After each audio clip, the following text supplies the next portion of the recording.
The Innkeeper by Life Sketcher. Chapter 701 Arriving Guests. The small town of Babylon was in a remote, nearly forgotten corner of the Crystal Realm. For so long, it saw no more excitement than a reputable trader passing through, because their normal route was blocked by monsters. Once, the children of the noble family which owned the territory passed through the town, and it was considered the greatest news. Children gathered in the streets and parents took off from work just to see their carriage pass them by. There was a vast class difference between them, sure, but there was also a difference of cultivation. In the world where strength was the most important thing, there was no greater celebrity than those that wielded great strength, and at that time it was surely the children of nobles. But since then, as if cursed by the bad luck of a protagonist who happened to be passing by, the town saw one major event after another. A maniacal serial killer terrorized the city. The soul birds flew away, and left them in darkness. Monsters spawned all around them, trapping them within, still with the serial killer. Then the formations protecting them failed, inviting death and destruction. Not many managed to survive, but of them the few that did were then further flabbergasted when an immortal monster attacked the town, nearly decimating all life. Yes, the citizens of Babylon had suffered through more than most adventurers who ventured out into the world seeking fortune and fame.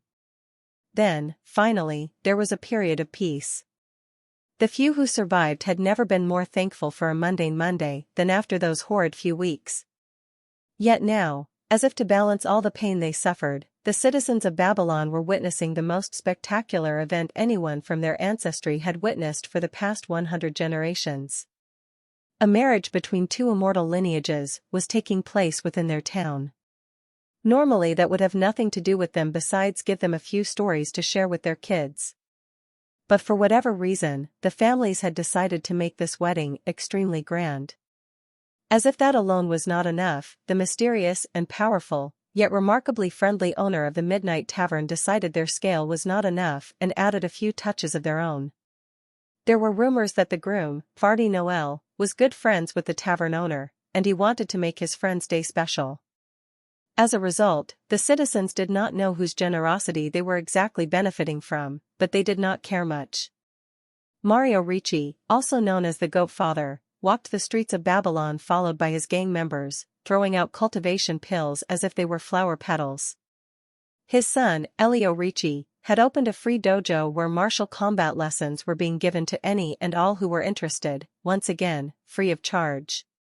Thousands of cultivation chambers had been opened up and made available to the public, with nary a mention of price or payment.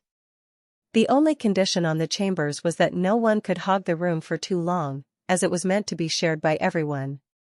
Standard cultivation techniques were being sent to every home in the town, alongside a book of notes of things to look out for while cultivating, some medicine to help getting started and one pure spirit stone. Compared to the techniques that normal citizens had access to generally, these techniques were more complete and had fewer drawbacks. Hundreds of traditional as well as orthodox doctors and medical practitioners showed up and began giving out free treatments. Each public building and facility in the town got a free and extensive upgrade. Famous and renowned chefs from around the region were hired and they cooked feasts for the whole town in the public parks, for all to share. The week of the wedding was like one continuous party, and where there was a party, there had to be drinks. For the week, Midnight Tavern sent out drinks across the town for anyone and everyone. Each drink not only delivered an experience of euphoria down to the very soul, it never had any adverse consequences such as hangovers or sickness. In fact, many people had sudden breakthroughs while drinking. Of course, everyone had varying temperaments, and not everyone wanted to party. Some were more dedicated, and were pursuing some ambitions or goals, and could not tolerate wasting time eating or drinking. Those people were offered jobs for before and after the wedding at extremely lucrative rates alongside unbelievable benefits. Each and every person who worked for the wedding did so with unmatched enthusiasm and vigor. With so many workers, the entertainment would, of course, not be limited to just that. Across the city, seemingly random people burst into spontaneous dance and song with extensive backdrops and backup performers. The suddenness and unexpectedness of the songs, as well as their catchy tunes, hooked the hearts of everyone who heard them. The extremely well choreographed dances started an all-new trend of dancing, and Babylon was quickly developing a culture of dance and song that would last long after the wedding was actually over. Of course, Lex, for some reason, did not find the dances so extraordinary. But then again, he had seen the original Indian films they were inspired by, so maybe that's why he could not share in the feeling of the citizens. But while such entertainment was sufficient for the masses, the wedding guests from abroad could not exactly appreciate them the same way. For them, of course, there were other forms of entertainment arranged. Fighting was, as usual, one of the most popular activities, and strong warriors from far and wide had been summoned to hold their duels in an arena that was constructed right in front of the tavern. The best seats were on the tavern rooftop. The fights were definitely not choreographed, and the fighters held nothing back, so they were often brutal and bloody, much to the appreciation of the viewers. Besides fighting, there were multiple sophisticated performances arranged to match the taste of the powerful elite. Attracted by all the hubbub, some of the most illustrious traders and merchants had come to the town and set up stalls and began holding auctions of unusual yet powerful artifacts. In fact, even Lex set up a stall and sold items he got from others at the Midnight Inn. He was investing heavily in this wedding, so recouping some of his costs was perfectly normal. Amidst all this hustle and bustle, the actual two families involved in the wedding were actually the most nervous. This still could not believe Lex's claims, although they had seen the invitation for themselves. That is, until Cornelius too arrived at Babylon 3 days before the wedding. His arrival was very discreet and none of his usual entourage followed him. Only a couple of his advisors followed him, and they too remained in disguise. The king made contact with both the Philip and Noel families to let them know of his arrival, before disappearing himself without giving them any information on his plans. They were only informed to follow along and give blind support to any and all of his actions the next few days. Somehow, learning of the king's presence as well as his arrival made the two families even more nervous. While everyone else in the town partied, whether to take advantage of all the free stuff or to forget their roles in the ongoing dreadful war, the Noels and Philips found themselves unable to do so. While everyone felt time was going too fast, for them time seemed to drag on forever. In this excited yet lethargic manner, another day passed. Like the king before him, this time the incumbent ruler of the Varns arrived, but disappeared soon after announcing his arrival to the two families. No one had any idea where they were hiding, or if they had already met. Even Lex, who was kept up to date by the families, could only guess at their plans. Fortunately, Lex was able to control his nerves, and so did not become nervous. Such a thing would easily be detected now that he did not have the protection of the host attire in the crystal realm. The same day, a seemingly ordinary butterfly arrived at Babylon.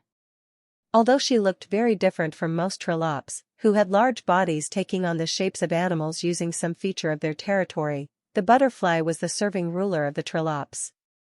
Amongst their race, such a title did not really hold too much value, except to say that she was the strongest of their race. The next day, one day before the wedding, the Poloids and Sentinels also arrived, all of them being discreet and hiding their identities.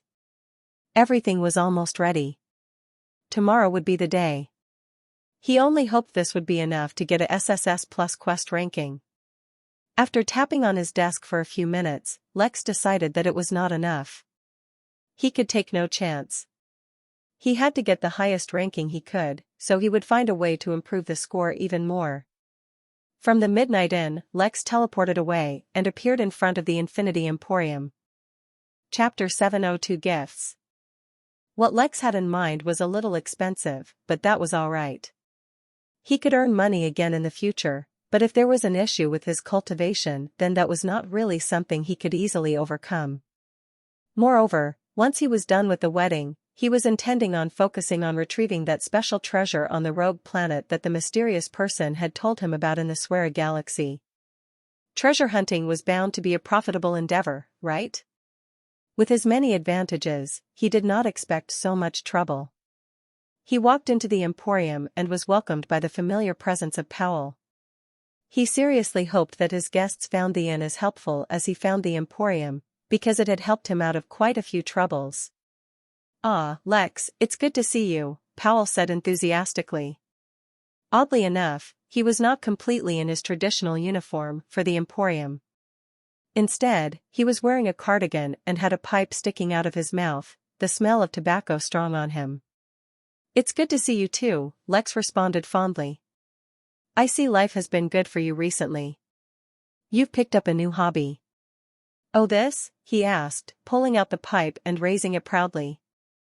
"I recently got my hands on grade 4 cookies and cream-flavored tobacco from Dunya. It's absolutely phenomenal, I highly recommend it. As for me, life is naturally very good. It has been that way for a while now, all thanks to you of course. Haha, I'm glad my spendthrift ways have benefited you. In that case, today should be a good day for you as well. I need a recommendation from you. I'm about to attend a wedding, but I don't have a gift yet. A lot of Earth immortals will be there, but I want my gift to completely outclass anything they give, and make them envious to boot. But I'm not so good at gift giving. Any suggestions?" "Suggestions? I have more than just a few," Powell said, suddenly sitting up straight. How convenient it was that his passion was to help his customers. It made him a good employee. "Before I give you suggestions though, let me ask you a few questions. What is the race of the guest? And cultivation? If it's a race with genders, then what's the gender? Does the recipient have a profession? Is this their first wedding? Do they have the ability to procreate, and if so, do they already have any kids? What kind of life expectancy are we looking at? Are there any food allergies that I should know about? What are the recipient's top 3 hobbies? During the wedding, is the recipient expected to complete any feats of great courage or honor? Does the recipient have an aversion to edible underwear? Does the questions Powell had were plentiful and quite thorough.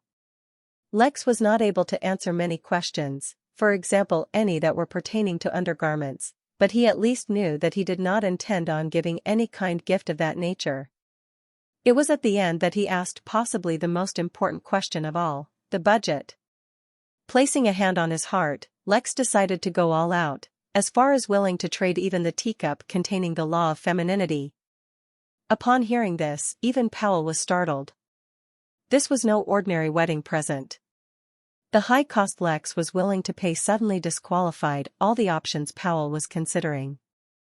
At this price range, there were actually very few items they had at all worthy of exchange. But just because they were expensive did not mean they would make great wedding gifts, as a gift had to be suitable.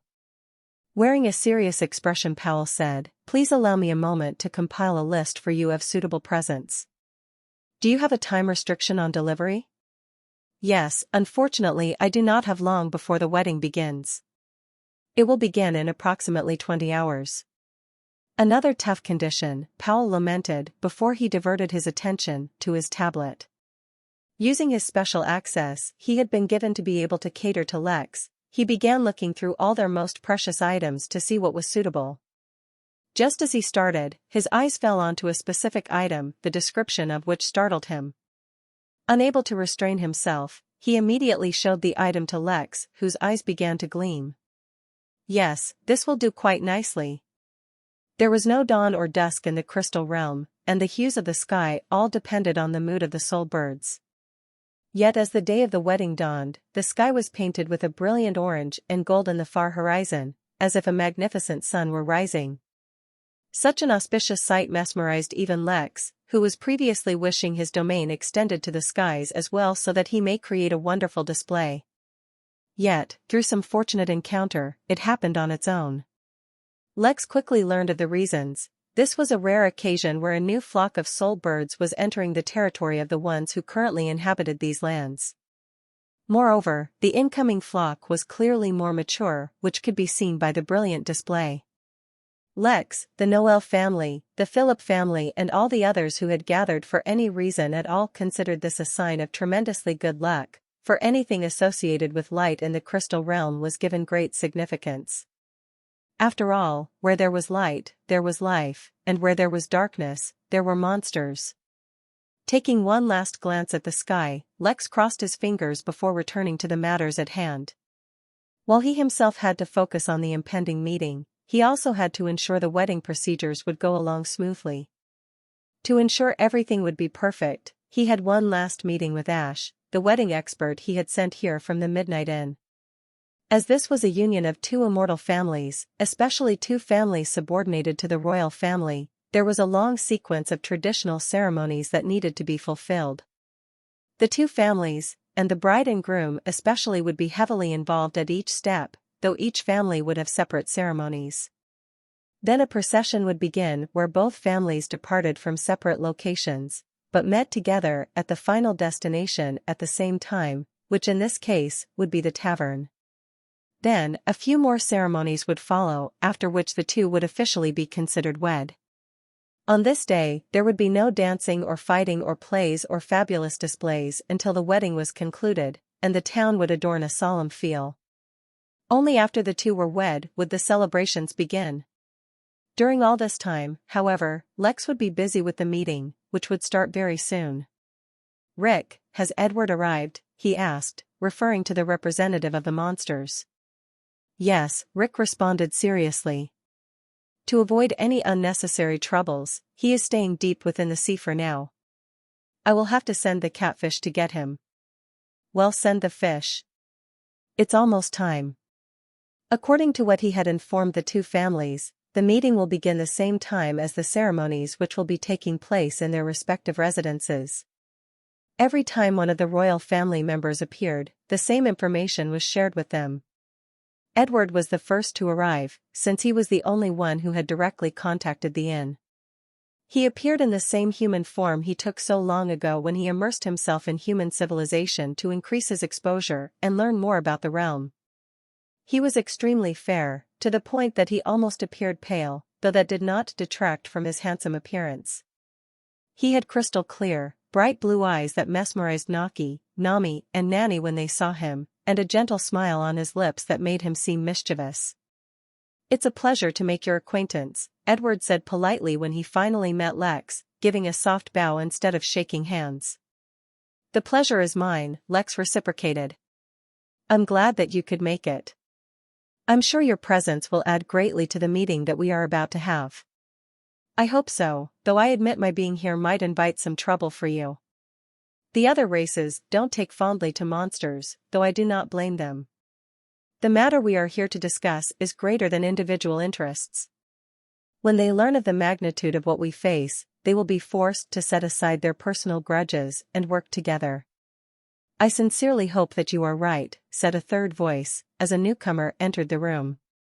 Lex had, of course, already sensed his arrival inside the tavern. "Cornelius," Lex acknowledged with a simple nod. Lex, the king of the Hum nation, similarly simply nodded. "I have been looking forward to meeting you." Chapter 703 Alive?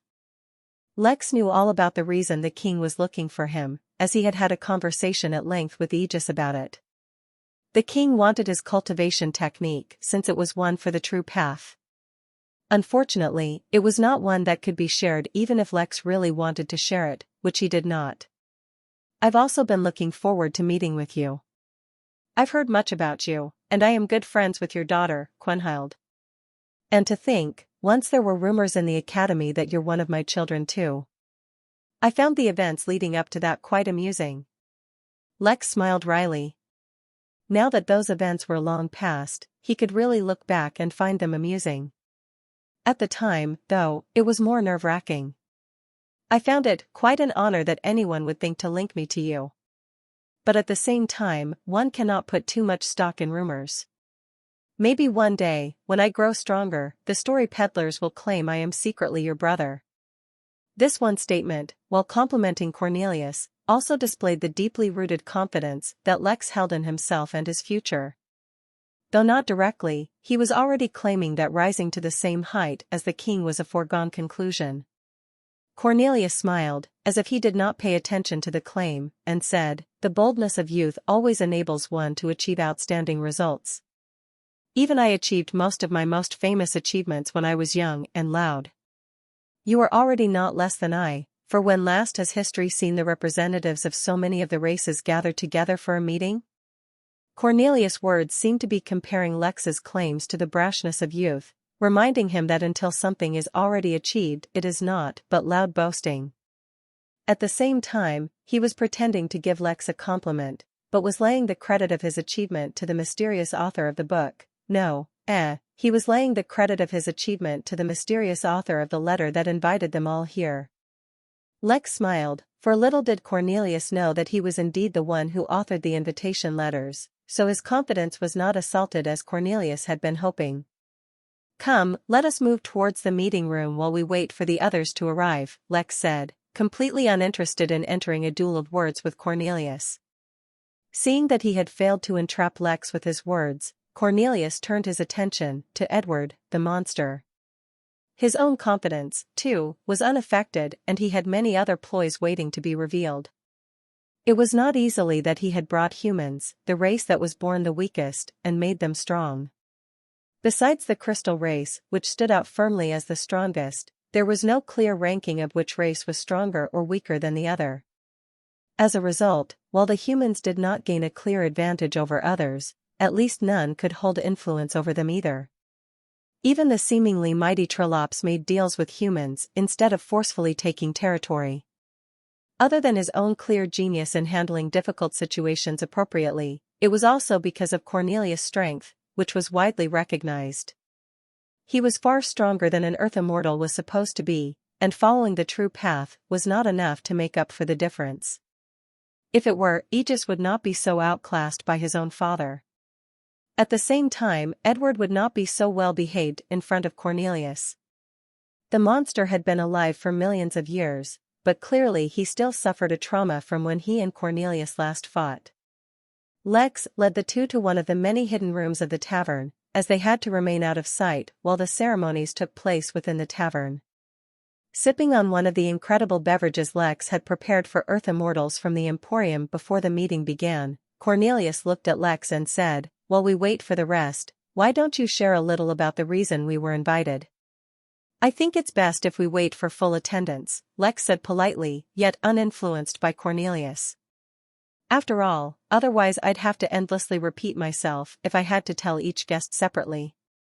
Also, by having everyone in the same room, he could study their actions and reactions, and thereby guess how many secrets each of them was hiding." As if on cue, a small butterfly entered the tavern, sitting gently above the head of a large turtle. The ruler of the Trollops had a unique aura, as if despite the small size she retained her full strength that she wielded within her territory. It was as if wherever she went automatically became her territory. In comparison, the ruler of the Varns was less impressive. Maybe it was because he was used to seeing the galactic sovereign turtle, but seeing that the Varn leader had the form of a turtle, much of his aura was subdued. Not to mention, he was being ridden atop his head by the butterfly, yet he dared not complain. "Welcome to the tavern, honored guests. I am glad that you could make it," Lex said, as he met them at the entrance, and brought them towards the meeting room. It is not often when one receives an invitation radiating so much power. "It is a habit of mine to make powerful friends," spoke the butterfly, though his voice did not travel through the air. Instead, it appeared in Lex's mind, powerful and loud. Lex sensed something the moment fluctuate in the soul plane when Elena spoke.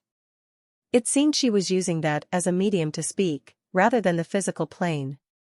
The turtle, instead, only grunted. It seemed like he was not too ecstatic about being used as a mount by the butterfly. "Saber, it is good to see you again," Cornelius said, looking at the turtle with great familiarity. Cornelius, Saber only replied with a base acknowledgement, his voice deep and reverberating. "Your Majesty Elena, it is an honor to finally meet you," Cornelius said, his voice a lot more humble, towards the butterfly. "My daughters speak fondly of you, Cornelius. You are a friend of nature, and of the Trollops," the butterfly replied. "It is a pleasure to meet you all," Edward said, trying to be polite. Yet it seemed none of the rulers were not in the mood to socialize with a monster, and only responded with barely noticeable nods, or even simply glared. "While we wait for the others," said Cornelius, his voice casual, as if he were speaking randomly, would anyone mind if we discuss the Craven? How strongly have they been attacking your borders? What's the situation there? For the humans, I can say that in the past week, we have already lost as much land as the past dozen years. There are no formations or weapons that can be used to deter such a massive force of immortals. The mood in the room instantly turned foul, as everyone seemed to have been suffering at the Craven's hands. What I want to know is where so many immortals came from. Saber growled, his angry aura pressing down on everyone, though it seemed a subconscious display. As the only non-immortal in the room, Lex was the most susceptible to it, but he had already planned for such a thing. He was forming a room around himself at all times, effectively putting himself inside a different space from the rest, only leaving a small gap which would allow communication. That small gap still resulted in the immortal's aura leaking through, but equipped with his defensive suit, not to mention his own resilient body, Lex was able to tolerate it without showing any external discomfort. Even an immortal cannot fight against the might of nature. Yet when thousands of them are gathered on one battlefield, they surely can. The only way to fight them is to allow them to gain more land, and have them spread thinly so their force is diluted, remarked Elena, though her voice remained regal and devoid of stress. Why not use this opportunity to request intervention from the crystal race? With such a massive threat on their borders, surely now they have to intervene, said Saber impatiently. Immediately though, Lex noticed something strange. Neither Cornelius nor Elena reacted too strongly to the suggestion, as if they already knew it was bound to fail.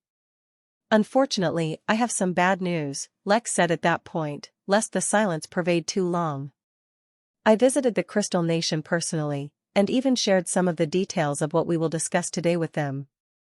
Yet instead of worrying about the issue, they attempted to assassinate me. I am afraid they might be complicit in the scheme afoot. Suddenly, all heads turned towards Lex in shock. The crystals tried to assassinate him, and he's still alive? Chapter 704 Secret Conversations. Extending their spirit sense to examine a peer could be considered rude, and some might even take great offense to it. But in the Earth immortal realm, why would they need to purposefully extend their senses? At this range, just their eyesight could gather more information than just sight. When they focused on Lex, mostly out of instinct due to the shocking news they heard, they immediately noticed that he was merely a projection. His real body was not around.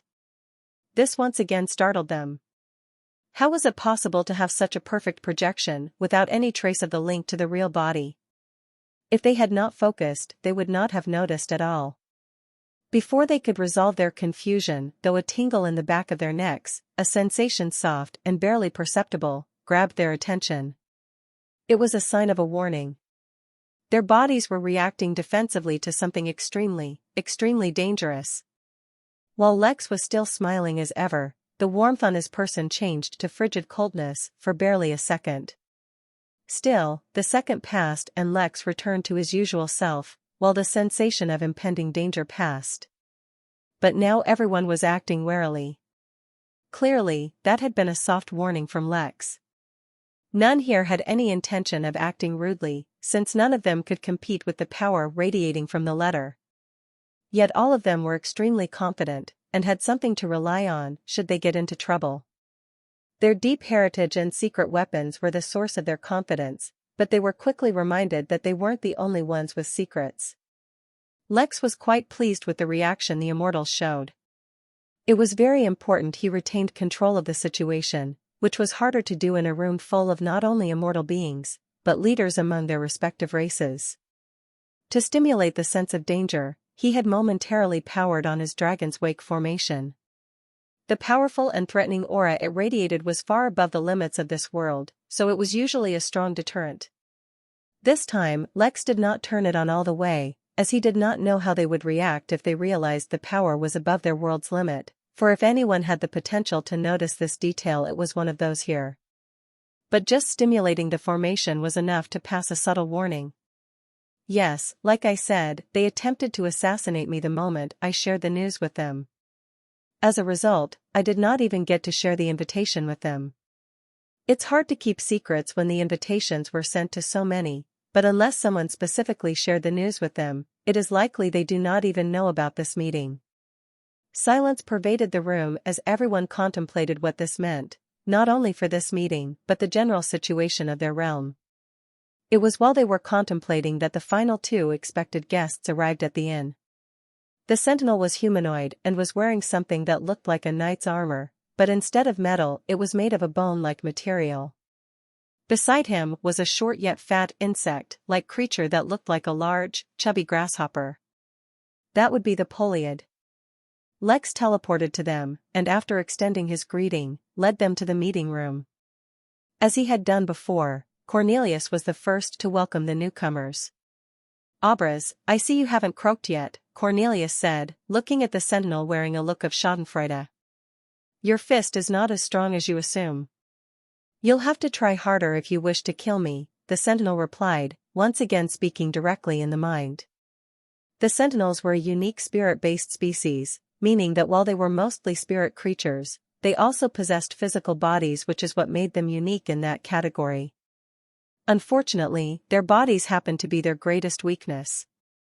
But despite such a glaring weakness, they could not be considered a weak race, for they were far superior in terms of spirit control and manipulation than humans could ever be. "Critter, I have long looked forward to meeting you," Cornelius said, looking at the Poloid, not bothering to reply to Abras. Critter waved its antennae, and its thoughts were transmitted to those around it. "Cornelius, you bastard. I know full well that you grilled one of our dukes, to try as a delicacy." Everyone in the room looked at Cornelius with a strange expression, while only Edward looked at him with some admiration. As completely unperturbed by the accusation, he responded, "Come now, Critter, it's not like Poloids haven't attacked humans before. Not to mention everyone knows what happens when Poloids take back their victims' bodies to the hive. Don't be the kettle that calls the pot black." Critter's body trembled with rage, but he did not escalate the situation. It did, however, have to vent its anger somewhere, and the Craven became his victims. Who the hell can tell me what's going on with the new Craven invasion? They've yet to reach our new borders, but if we don't stop them now, the whole realm will be their playground. This game has gone on long enough. We need to join hands together, lest one of you soon repeat the history of the Poloids. There was aggressiveness and anger in Critter's message, but Lex also suddenly realized something. His words seemed to be referring to certain shared secrets. He instantly entered a state of flow and noticed peculiarities in the speech of the various leaders. At face value they meant one thing, but a deeper analysis would reveal hidden meanings. For when last has history seen the representatives of so many of the races gathered together for a meeting? Cornelius had said while praising him, but the statement also left room for another interpretation. A meeting such as this, where the leaders of the various races were brought together, might have occurred before as well. Who had the power to summon all the races save the crystal race, but they seemed too uninterested in foreign affairs to do so. It is not often when one receives an invitation radiating so much power. "It is a habit of mine to make powerful friends," was said by Elena when she arrived, but her words also insinuated that this was not the first time she had witnessed such a powerful aura. But the aura of the Innkeeper was deep and powerful, and only Dao Lords dared claim its equal, yet no Dao Lords could exist in this realm. Where had she felt such an aura before? But wait. What I want to know is where so many immortals came from. Sabra had asked when talking of the Craven, yet Lex recalled that no one explicitly answered his question, or even referred to it again. Instead, Elena had directly led the conversation into the Trollops' ongoing fight with them. Later, when Sabra asked about requesting the crystal's intervention, Cornelius and Elena did not take it seriously, nor did they bother explaining why such an action was destined to fail. So many hints, yet Lex had overlooked them all. It was only when Critter finally arrived and blatantly called the war with the Craven a game that Lex finally noticed the strange environment. It was as if there were two different conversations going on in this room. One was on the surface, and the words were taken literally as they were said. The second conversation seemed to be hidden behind clever phrases and specific wording, and between those who were already in the know about certain matters. No, wait, perhaps there were even more than two secret conversations going on, but Lex had not picked up on them yet. As far as he could tell, Sabr was left out and did not know the secret. There was also a possibility that Abras did not know either, though he had not said much yet, so it was hard to judge his position. Lex quickly recalled all his political and history-related lessons back at the academy and to see what he knew about Sabr. Since the Varn were allies of the humans and shared a large border, knowledge about them was pretty prevalent and they had learned about them in great detail.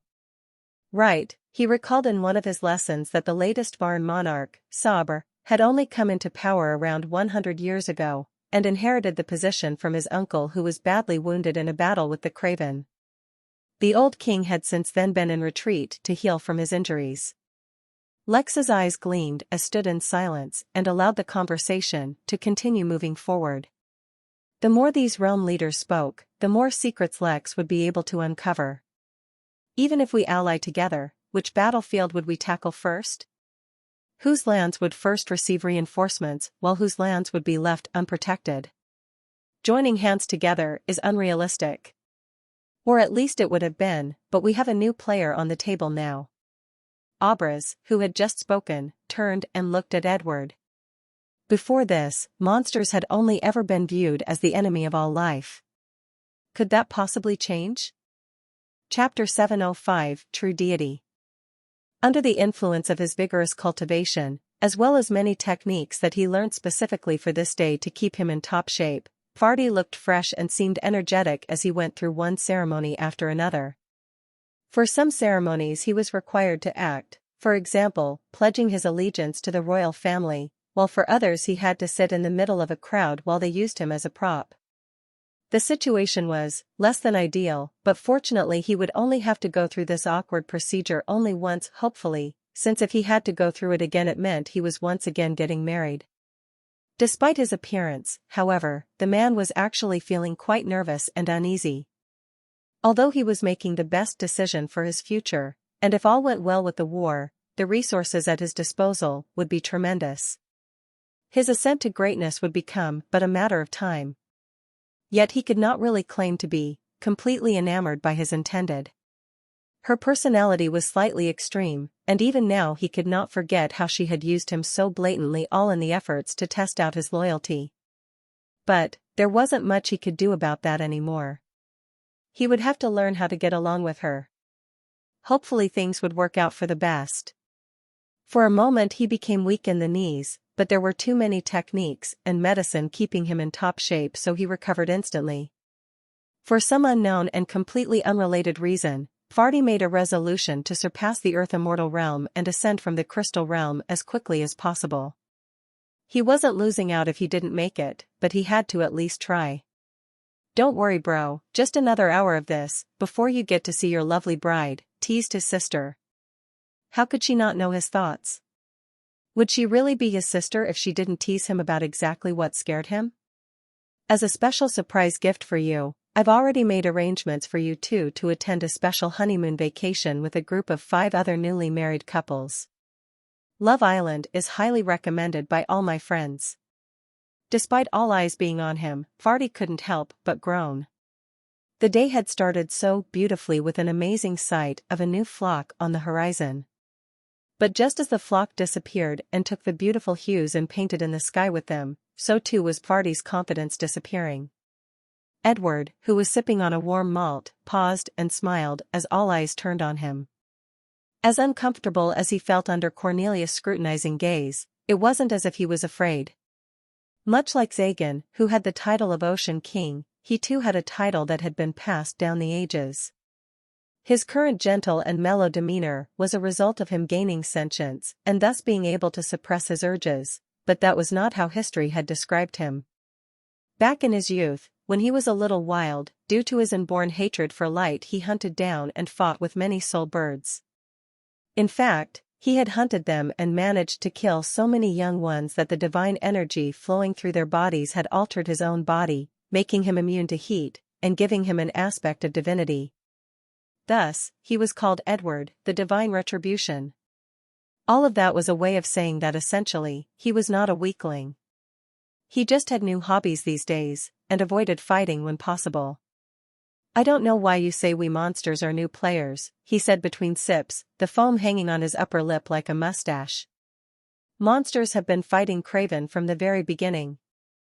Their territories are laden with darkness since all the blasted birds left, and are like a safe haven for monsters. So many of the territories you have forsaken, we monsters have already reclaimed.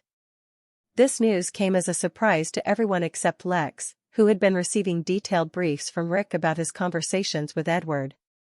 Free from the interference of your races, and with only the Craven who are more focused on expansion than maintaining their lands, we have founded our own country. We thought it would be hard, but since the Craven always focus on invading your lands, they can barely spare the power to fight us. In fact, the horde of immortal Craven also bypassed our lands entirely, still only focusing on you. It was quite convenient. It won't be long before the realm is held by not only 7 major races, but 8. A shocking silence filled the room as everyone tried to wrap their heads around what the monster was saying. They had never, not once, taken the monster seriously. They had existed for millions, or even hundreds of millions of years, but there had never been a precedent as such. Why were these unusual things happening now? Oh wait, if you count the Craven, that makes 9 races. Lex was all too content to fade into the background and continue to listen to the conversation between rulers, but something unusual grabbed his attention. 2 especially powerful immortals entered the inn. Though they looked like normal humans, for some reason Lex could not focus on their appearance at all. He teleported away to address the situation. The Craven will never be counted as a dominant race of this realm. They are not rulers, they are nothing but vile vermin. They are a plague, nothing but a virus that has infected this realm, spreading disease and absorbing its life force. A pest dedicated to being the biggest nuisance it can be. But in the end, that's all they'll ever be. It's only a matter of time before they're wiped out, said Critter, his voice absolutely dripping with hate and disgust. There was no race that hated the Craven quite as much as the Poloids, and even among them Critter was especially hateful. Even now, he was restraining himself because of the company he was in. It is not up to a loser to define the place of a winner, said a soft yet firm voice, startling not only Critter, but everyone in the room. Until they heard the voice, no one even noticed the arrival of the 2 new guests who had joined them. A handsome man stood next to a beautiful woman, both radiating an aura of power and peace. They stood casually, yet it was as if they demanded absolute worship and obedience. Moreover, none of them could recall the appearance of these 2. It is an honor to meet you, Lord Firen, Cornelius said looking at the man, his voice both humble and solemn. Likewise, Lady Azel, I am extremely honored. I have always wanted to meet you both. I think you should take a look at. The rest of the leaders also all extended their greeting, all except Edward, who only looked at the 2 with a mix of aggression and fear. Lex, who had already met the 2, did not say much, but he completely understood the feeling these leaders were experiencing. After all, to ensure there were no problems, Lex had scanned these 2 guests as soon as he went to them. The results had surprised him. Name, Firen. Age, 1,430,000,001. Sex, male. Cultivation details, earthen deity, earth immortal equivalent. Species, soul bird. Midnight and prestige level, 1. Remarks, a true worshipped deity. No mortal may gaze upon the face of a deity in case they are ugly and not worthy of worship. Name, Azel. Age, 1,430,000,001. Sex, female. Cultivation details, earthen deity, earth immortal equivalent. Species, Frio bird. Midnight and prestige level, 1. Remarks, a true worshipped deity. No mortal may gaze upon the face of a deity in case she is too beautiful and you fall in love with a grandma that predates your entire ancestry. He had no idea how they knew about this meeting, considering he never sent them an invite, but the primogenitors of the Soul and Frio bird had arrived to attend the meeting. Moreover, their arrival had confirmed a suspicion Lex had, which was that the Soul and Frio birds were deities. But based on that logic, weren't there too many deities in the crystal realm? He was under the impression that deities were rare and powerful, but it seemed not.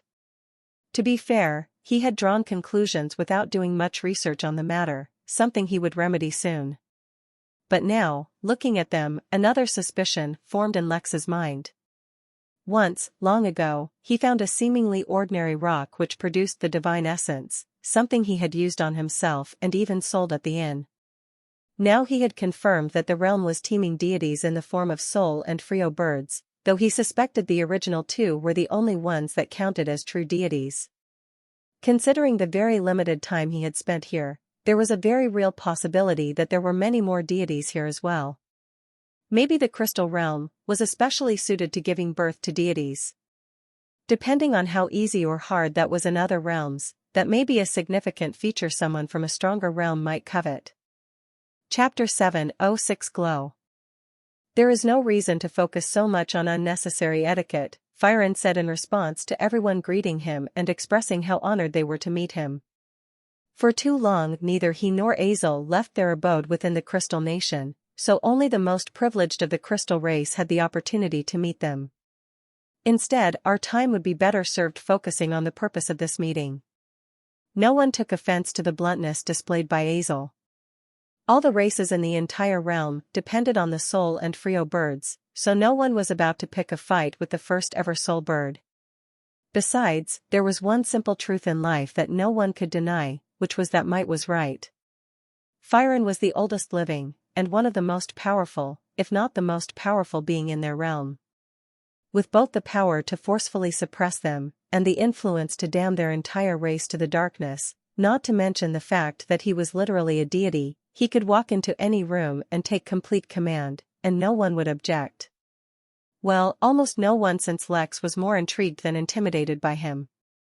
Indeed, now that all the relevant parties are here, we should officially begin, said Cornelius. Lex twitched his lips. He was enjoying their previous discussions as he was learning so much without putting in any effort. Nevertheless, there was no point in delaying the matter. Very well, since you're all here, we should delve right into it and stop wasting time, said Lex as he took control of the conversation. From within his pocket he took out the invitation that had been sent out, attracting everyone's attention to the latent aura contained within. I'm sure everyone is quite concerned about the darkness that ripples through the lands, he said, quoting the invite, while simultaneously opening the invitation so that Firen and Azel could read the content. While you're also no doubt wondering about why the invite claims that the crystal race is complicit in the conspiracy. No doubt, based on the timing of the invitation, alongside the crystal race's long history of non-interference in the Craven War, it is easy to assume that this meeting is regarding the Craven. Lex paused and looked at all the various leaders who were simply and silently looking at him, waiting for him to reveal the key information. Firen and Azel, on the other hand, were silently reading the letter without any outward display of shock or concern over the strength contained within. In a manner of speaking, Lex's purpose in calling them here was already complete, for the importance and relevance of this wedding had already surpassed any other simple wedding. But, if an important alliance or decision could be made today, the quest rating was no doubt going to shoot up, so Lex was still going to try his best and manipulate the situation to his advantage. And, if in the meantime, he somehow learned about the anomaly, then it would be like getting two birds with one stone. The truth is, the most pressing matter for us to face is not the Craven, but something else. He suddenly summoned in Toro, thus diverting everyone's attention to the Trolop. Some time ago, I felt an unusual aura. Slowly and in great detail, Lex began to explain how he ended up discovering the cosmic erosion elixir. Before he explained what it was, he described the behavior of the liquid in great detail, and then had Toro corroborate everything he said. He even allowed Toro to be questioned by the leaders. The only thing they could not do was produce the elixir for them to see for themselves, as it had by now evaporated. Intrigued by the strange liquid, I sought the advice of my senior, the one who wrote the invitations, and learned what the liquid was. It's called cosmic erosion elixir. Lex continued on to explain in detail what the elixir was, and what its presence meant. While he was speaking, he paid extra attention to the actions and reactions of each of the leaders.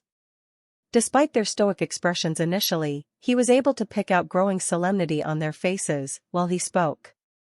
Well, for all except the birds, whose faces he could not see, and Critter, since he did not know how to determine the expressions of an insect. There was a reason why he expressly revealed that he himself did not write the invitations, and instead gave the credit to his mysterious senior. First of all, Cornelius would know his history in the crystal realm quite well, so it was impossible to pretend as such in front of him. Secondly, he wanted to reveal the backing of the Midnight Inn, which could transport him across realms. Sure, the drawback was that they were likely to treat him with great suspicion, but since he was telling the truth, mostly everything he said was verifiable. Once he was finished, silence pervaded the room. Everyone was having a tough time wrapping their heads around the news that their realm itself was facing destruction. As if the Craven invasion was not enough. To say that the crystal race is complicit or even aware of this is a grave accusation, Cornelius said finally, his voice low and solemn. How can you be sure that they are involved in this matter? Of course, I cannot say for certain, said Lex, while shrugging. All I can say is that my luck must be horrible if they aren't. When I entered the crystal realm at the border, I met Lord Belmont. Considering my limited connection in the crystal race, I revealed this information to him. He immediately tried to assassinate me. All I can say is that if they aren't involved in this collectively, then I must have some kind of luck to run into the one crystal who is. Cornelius pursed his lips for a moment before speaking once again. Still, that's not enough information to condemn the whole race. Further investigation is needed. Lex shrugged and said, the realm itself is on the path to destruction because of some anomaly. I've already explained that the elixir doesn't form under normal circumstances. For the entire realm to be suffering from some issue would require a very powerful force, or perhaps a very powerful race, to be pulling the strings from behind the scene. Think about it. I've already told you of the great benefits that the elixir can give, and that's just an accidental product formed from the situation. Imagine the kind of benefits one can possibly get if they're willing to compromise the entire realm. I'm not saying it necessarily is the crystal race. After all, how so many immortal cravens suddenly came to be is also a mystery not yet resolved. Saba looked absolutely horrified, as Lex's possible explanation for the immortal craven was the most plausible theory he had heard yet. The others, though, did not seem to give it too much thought. If you do not mind, I would like to verify this myself, said Firen, his voice still calm and level though he had suddenly become polite. If you could remove the spatial formation around your tavern for a short while, I can communicate with the realm to investigate its health. Now that I know there might be some issue, it'll be easier to detect. Lex raised an eyebrow, but then acquiesced, and temporarily disabled the formation around the tavern. A moment later, the building began to glow. Unable to take the pressure from the ceremonies, Farty sped through them and began the journey portion of the day's activities. Yet the moment he stepped out of his home, hundreds of people following behind, a warm glow engulfed the town, originating from the tavern itself. An omen, someone cried. It's a good omen. The union of the Lord and Lady will bring light to the land. Their child will be the savior of the realm. As if taken by the yell, the crowd of guests turned to look at Farty with heated eyes. Farty himself, however, was cursing his stupid sister. He could always easily identify her antics. Just you wait, he murmured under his breath, and began thinking of potential suitors for his sister. In the distance, a crystal was flying towards Babylon leisurely. Since Lex had already revealed the location of his tavern, it was only a matter of time before Ezio arrived with his clone. After all, he still owed the young lad a secret. Suddenly, the horizon began to glow, and an overwhelming aura spread out from the distance. Ezio frowned, and sped up. A small craven, the size of an average lion, walked calmly through the streets of Babylon. No one had detected him so far, not to the citizens he was passing by, nor the hordes of immortals gathered for the wedding or even the many leaders from different countries. The two deity birds might have possibly noticed him, but they could not be bothered to care about a random craven. As a result, it was taking its time and enjoying itself while it waited for its reinforcements. Since he had already arrived here, might as well make a mess of things. Then, incidentally, the building he was passing by began to glow. Chapter 707, Try to be vague. Lex disabled the spatial formation which allowed the two deities to reconnect to the space of the entire realm. As they felt their connections re-establish, the two held hands and began channeling their powers. At this proximity, Lex had to bear the full brunt of their power, which was far from easy. The only reason he didn't have to use harden and other abilities to resist the pressure was because he was a projection. If his clothes were normal, they would have been shredded under the weight of the two birds' oppressive aura, yet since he was merely a projection, his clothes rippled softly as if they really were being buffed by the aura. This close, other than the overwhelming oppressiveness of their aura, Lex could also distinctly feel how the divine power they channeled differed from spiritual energy. It was remarkably uniform, unlike spiritual energy, which was actually a generic name for a broad range of energies that could be used for cultivation.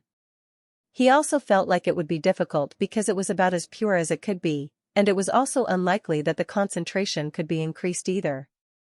In fact, likely the only metric that changed in divine energy as one went from a certain level to a higher one was quantity. Of course, that was just Lex's guess. He could not confirm anything, as his experience with divinity was still too limited. He vaguely remembered that in the origin realm there was a religion dedicated to the butterknife deity, aka Lex himself, and that the inn was collecting accumulated divine energy on his behalf. Maybe he should try taking control of it back and see if he was able to use it. The two birds began to emit a glow which combined together to form a white, holy light that seemed to encompass the world. The light suddenly grew in brightness, and passed through the walls of the tavern as if they were glass. Soon the entire building began to glow as the birds communicated with the realm, whatever that meant. He turned to look at the others and found that each one was observing the birds with great intrigue, except for Edward, whose skin seemed to be sparkling for some reason. He had a grimace on his face, like he was constipated or something. Well, you couldn't ask a monster to be comfortable in so much light.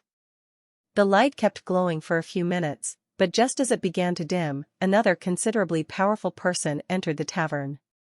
This should not have been a concern since many immortals would be attending the wedding, save for the fact that Lex recognized the person.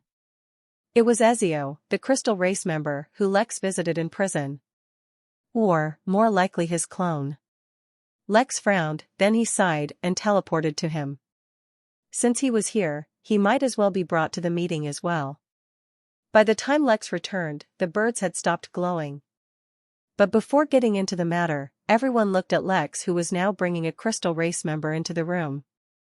Everyone, this is Ezio. He happened to be there when Belmont tried to assassinate me. He also heard my revelation at the time. Since everyone wants to investigate thoroughly, we can ask Ezio what the Crystal Race has done about this issue in the time since they've learned about it. From his tone, Ezio could tell that Lex's regard for him, as well as the Crystal Race, had dropped drastically, but all he could do was look smile wryly. He was a little surprised by the dignitaries in the room, and did not need an introduction to recognize them all. After all, since his real body was stuck in prison, it had nothing better to do than keep up with current events. Although your argument was evidence-based, the Crystal Race cannot simply act on unverified information. Since then, they have begun investigating the phenomenon that you have claimed. It is only a matter of time before its veracity is verified. No need to bother, Firen said, his voice just barely more solemn than before. I have already checked. The stability of the realm is greatly compromised. Due to the young nature of the realm, before the state of affairs reaches a level where the instability is obvious to the general public, the barrier on the edges of the realm will collapse and unfiltered chaos energy will destroy everything. I have never witnessed such a thing, so my calculations may be wrong, or may have overlooked certain important factors. Nonetheless, I estimate, within 70 years, the barriers will break and all life will end. The collapse of the realm itself should follow soon after. Overwhelming shock gripped almost everyone in the room, followed quickly by extreme horror. Yet they did not exhibit their feelings in silence, as Sabr stumbled back until he hit the wall, mostly because Elena had lost control of herself and her size increased massively. The glass slipped out of Edward's hands and fell onto the floor, but no one other than Lex paid any attention to that. 70 years before the realm is destroyed. That's nothing. Lex, since your senior was able to identify the elixir and explained the problem, he may have some knowledge on the matter. Is it possible to have him identify what is causing this problem? My senior is busy opening up a new realm of his own, Lex said while shaking his head. He won't be able to spare the time. Everyone, Ezio especially, were startled upon hearing Lex's claim. Opening up his own realm? Did he mean a minor realm and forget to say minor? If not, they could not even imagine what level this senior was on. Silence pervaded in the room once again. Based on what Lex could determine, many of them already seemed to have some idea of what caused the issue, but for whatever reason seemed hesitant to mention it. Even the almighty and noble dive birds were silent. It was Ezio, instead, who recovered the quickest from the news. Lex, I once told you that for every secret you share with me, I'll share one with you as well. Since the secret you shared was a big one, I'll likewise enlighten you with something significant. Many years ago, I decided that I wanted to erase from history all traces of a relationship the crystal realm had with a certain entity. Many in the room shivered, Cornelius included, as Ezio said those words. There are certain things, even I cannot say. But, to make a long story short, all my efforts were to erase reminders of a very shameful truth. The crystal realm is nothing but a big farm. How are farms taken care of? The soil is prepared with fertilizers and is tilled, and once the season is right, the crops are planted and the produce is allowed to grow. For a moment he paused, as if he was having a tough time speaking, yet no one interrupted or corrected him. I've heard that a massive war has broken out. It seems the produce of the realm was lacking, and so special measures were taken for an especially ripe harvest this time around. Since the Craven have arrived with countless immortals, and none of the nations seem fit to fight them off, it should soon be time for our heroes to show up and save the day. Surely we will be extremely grateful for their efforts and build monuments to their achievements. His last sentence was ripe with sarcasm, but his eyes only depicted pain and despondence. You know, if you tried really hard, you could manage to be even more vague than that, said Lex in a rare display of irritation. If he had crossed the entire realm to reach the Crystal Nation, and all Ezio was going to reveal to him was the badly written blurb of a random fiction novel, then his irritation was justified. Before Ezio could answer, Sabr burst out in anger, "What the hell are you talking about? Don't spout nonsense about farming and harvesting. This is the fate of the realm we're talking about, so focus. Or are you Crystal Race too noble to concern yourselves with this matter too? All anyone in the Crystal Realm has done for the past few hundred years is fight with the Craven. It's only the mortals who have time for things like farming." Many in the room exchanged looks, but no one answered Sabr. "I think we should focus on the matter at hand instead of getting sidetracked," said Firen, suppressing the agitated Sabr with his aura. "Lex, you managed to bring everyone here and spread this important news. Your merits are unquestionable. Still, since you were aware of such a problem already, you must have already spent some time looking for a solution, right? The time for exchanging and discussing secrets will come later." "Naturally, I have already looked into how this problem can be fixed," said Lex. After all, he had to ensure he remained relevant to the meeting, or once he revealed the information, the various leaders might decide to continue the meeting elsewhere. Chapter 708 Murderous Eyes. All eyes were once again on Lex.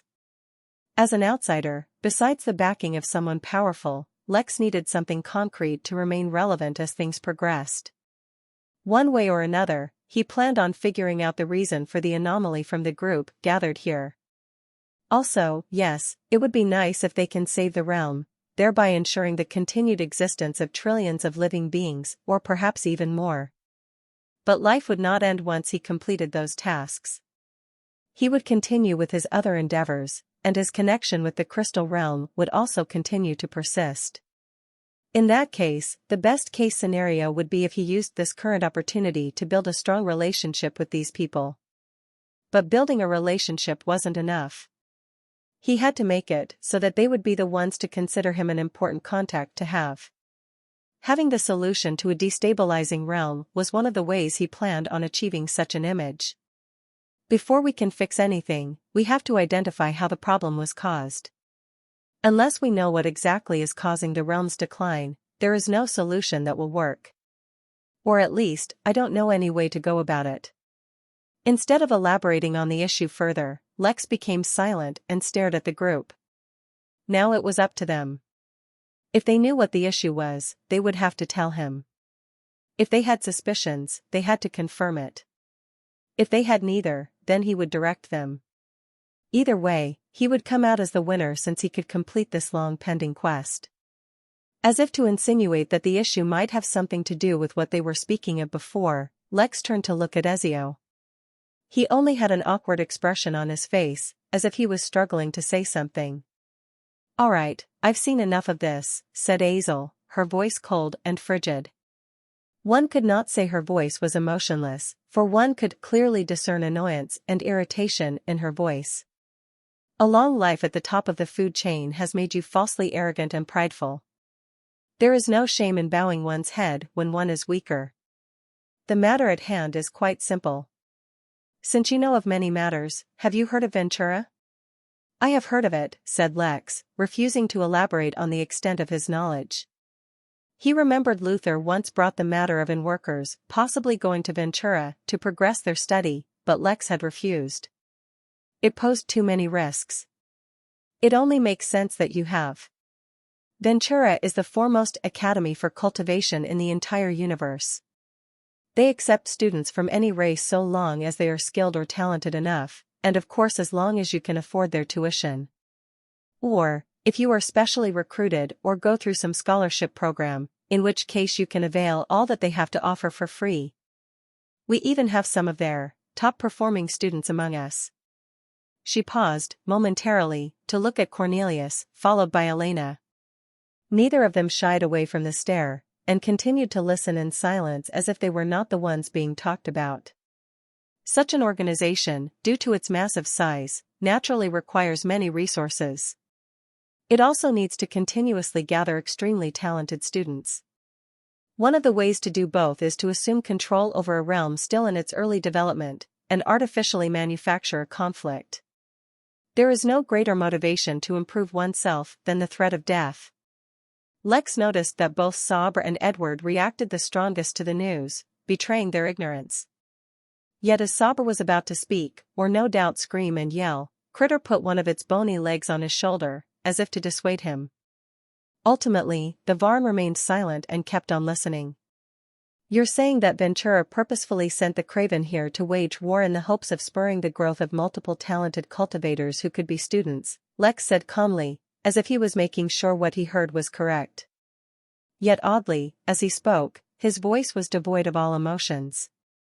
You probably use the academy to nurture talents, and pick out potential students for Ventura, no doubt, Lex continued, looking at Cornelius. But, based on what I'm hearing, Ventura has no reason to want to harm the Crystal Realm. For all intents and purposes, the realm is a resource they can continue to use indefinitely as it grows. They can control its history for perpetuity, and benefit for an untold number of years. Why would they give up such a cash cow? Things are not so straightforward, Cornelius explained this time. Ventura is an extremely large organization, the likes of which is beyond our understanding. As such, there are many subsidiary branches as well, such as Ventura Gold or Prima, as well as others. The branch that has control over the Crystal Realm is Ventura Chaotic Gold. As such, the management of Ventura falls completely under the control of that branch head for Chaotic Gold, and he can do as he wishes. Who knows what he's thinking? You said yourself that the cosmic erosion elixir was an extremely precious resource, but its production was mere happenstance. Who knows what other resources he can take out if he meticulously designs the destruction of the realm. Lex pursed his lips and frowned as he considered what to do. He received no notification, which meant that the quest was not complete.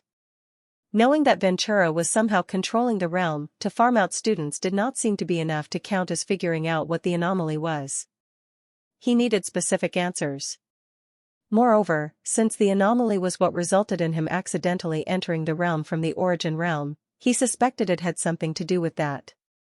This seems fine, but won't the students who join Ventura be resentful when they learn that Ventura was the one causing war in their realm? Just because chaotic gold Ventura controls this realm, it does not mean that is where students will have to go. Which academy a student is put into is the result of an extensive and rigorous test.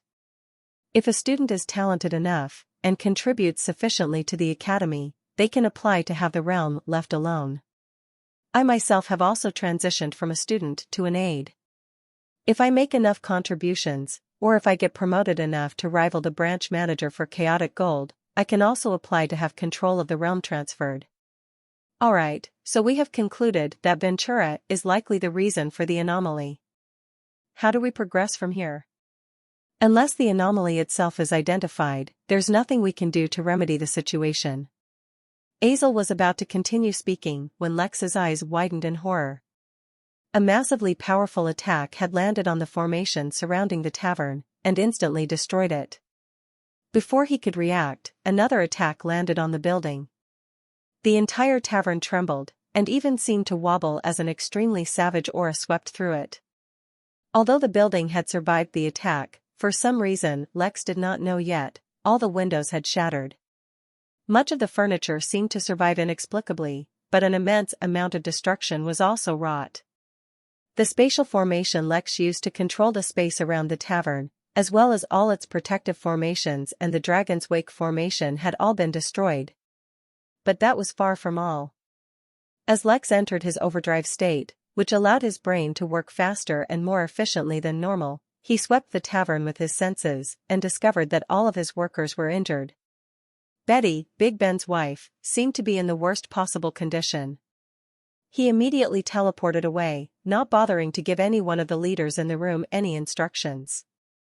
Although the power of the attack was far beyond anything Lex could manage or even hope to handle, he was able to identify the kind of signature it carried. It bore the unique aura of a craven in the immortal realm. He was sure they would take care of things without his prompting. Lex teleported over to the kitchen, where Betty and Nanny lay unconscious. Looking at the scene, Lex felt extremely aggrieved as well as furious. Due to the fact that he was here as a projection, his instincts were dulled and he was not able to anticipate the attack. As a result, the worst-case scenario was happening. He teleported again, this time to the only person he could give orders to at the moment. Rick, take the golden keys and crush them in each person's hand. Send them to the inn immediately. Rick, who had a loyal follower in the form of a monster catfish, had managed to survive the attack with the least amount of damage. Though that was not saying much, as even with the protection of the monster fish, he looked like he was on death's door. Lex had already given all of his workers golden keys to use in case of an emergency. It was unfortunate that the attack had come so unexpectedly that no one had a chance to use them at all. With orders given, Lex teleported to the roof with murder in his eyes. He wanted to see who the hell was attacking his tavern. Chapter 709, The Innkeeper Descends. A few seconds was all it took, if even that, for Lex to teleport, give Rick his orders, and then teleport to the roof. But the sight that greeted him was not at all the peaceful and vibrant town of Babylon that was in the midst of a wedding celebration. Fortunately, it was not carnage either. The town, and the entire world in fact, seemed to have lost a lot of substance. Everything had become a mirage, or projection through which they could walk. The only thing of substance that remained was the tavern, and a number of entities locked in furious battle.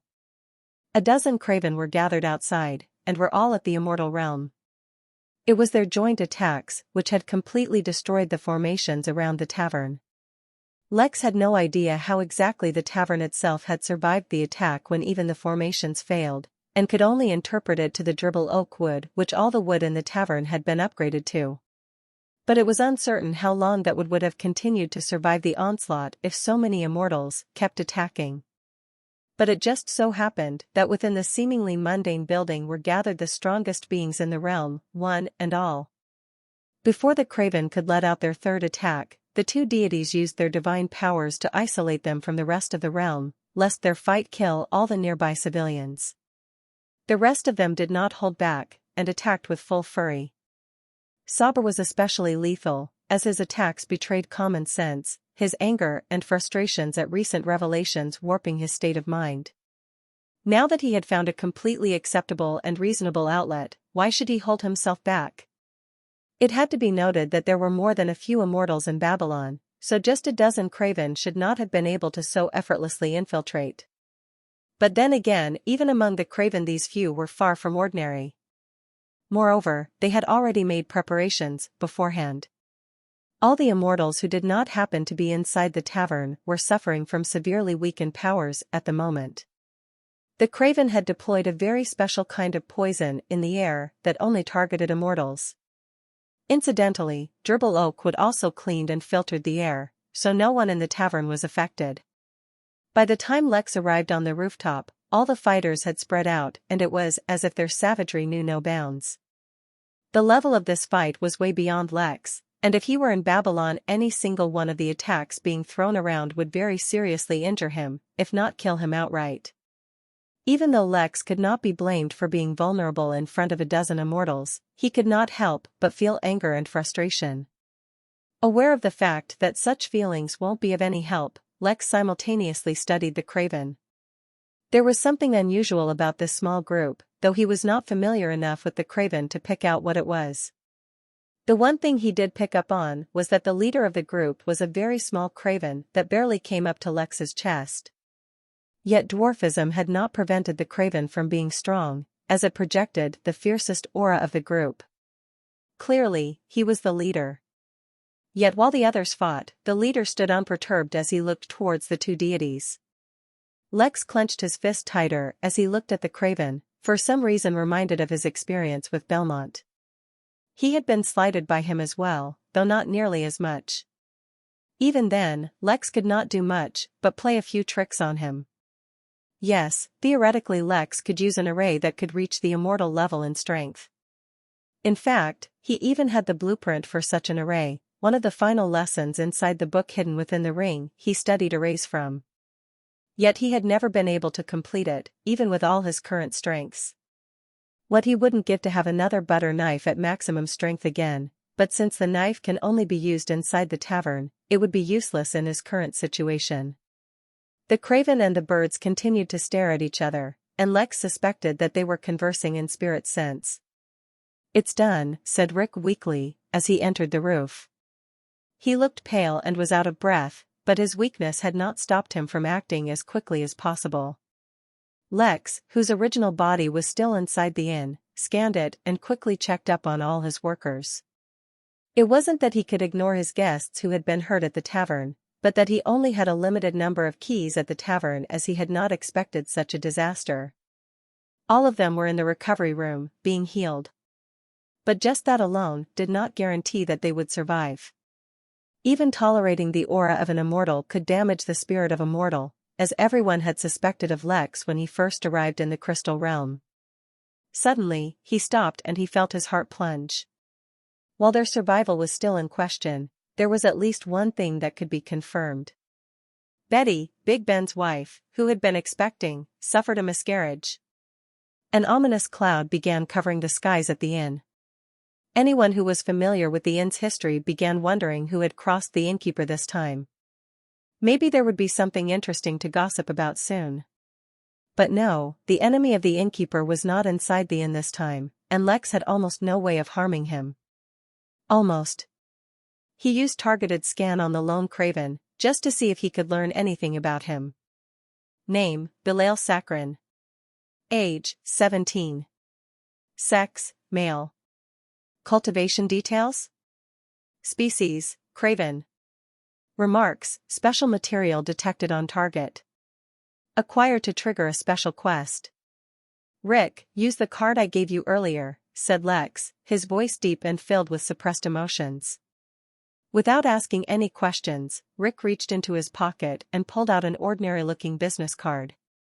Yet when he began channeling his spirit energy into the card, things quickly changed. Sensing the same aura they had seen in the invitation Lex showed them, the deities who were negotiating with the craven suddenly turned to look back. On the roof stood two figures, Lex and Rick. Yet a moment later, another projection joined them. The unique, isolated realm they had created around the battlefield trembled for a moment, as a being much more powerful appeared within. It was, of course, the Innkeeper. Like he had done when Luther and the rest were heading off to war, Lex had given Rick one of the Innkeeper's business cards when he went out to deliver invitations just in case he ran into trouble. He had not needed it then, but it came in handy now. Although Lex knew that he had no real power, as the Innkeeper or even as his projection, the system held up to its promise of maintaining a powerful facade. The aura emitted by the projection was quite real, to the point where it began affecting the crystal realm. For a realm that could not support even a heaven immortal, the Innkeeper and his associated strength were too much. The clouds in the sky started quivering, as if the clouds themselves were boiling, and a red hue colored the sky, far past the horizon. In that moment, across the crystal realm, all monsters suppressed their raving hunger and hid. In that moment, even the most gloriously shining soul or Frio bird withdrew its feathers, and dove into a hole to hide. In that moment, the Congress in the crystal realm came to a halt as their protective formations sent out warnings of impending danger. In that one moment, when the Innkeeper's incarnation descended onto the crystal realm, all life seemed to cower. Belial, the craven who stood so confidently in front of the two divine birds, looked up and saw not a person, but a vision of his own death. In the origin realm, a Braven Harbinger stood in its study, meticulously polishing its weapon. Braven Harbingers were a race of tall, centaur-like creatures with 6 legs instead of 4 arms instead of 2, and 6 eyes. The males were often 12 feet, 3.6 meters, tall, while their females were around 8 feet, 2.4. They had rough gray skin, and usually had long black hair. Like most in his race, this one was fond of close combat, and his weapon was a double-sided blade, meaning a blade extended from both sides of its handle. The blade was 8 inches wide, 20 centimeters, and 5 feet, 1.5 meters, long on each side. Within the polished blade, a smiling reflection of its master was visible. But suddenly, that smile turned into shock. Chapter 7:10 Games. The isolated realm in which the battle was being fought ultimately did not collapse, but even if it had, it would not matter too much as the fighting had come to a halt. The craven retreated, and surrounded Belial as they looked up in fear. The various leaders too were stunned still and looked up at the tavern roof. None of them ever doubted Lex's mysterious elder for even a moment, if not for any other reason than because Lex alone would not be able to source the wood for his own tavern. Wood from a tree that specifically required immortals to cut it down was far from simple, and the wood received from it was the least of its boons.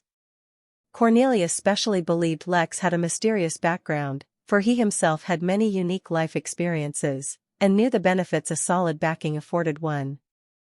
Although such a background did not take away from the many feats Lex accomplished while at the academy, they did certainly explain why he had the capacity to perform them. But having a mysterious elder, or a strong background, was one thing. Having the entire realm strain under the pressure of a single entity's descent was quite another. Currently, they and the entire realm were at the mercy of this elder. The elder looked down at everyone, his anger threatening to boil out. He wanted nothing more than to smash the craven into pudding with an earth-shaking punch. But his anger did not make him a fool, nor did the reaction of the realm blind him to the truth that he was not actually as strong as he appeared. He only had the aura of the Innkeeper. While the aura could be used for intimidation, and perhaps a few other minor things, it certainly could never be used to attack. As the Innkeeper, Lex looked to his left and saw his own projection there as well.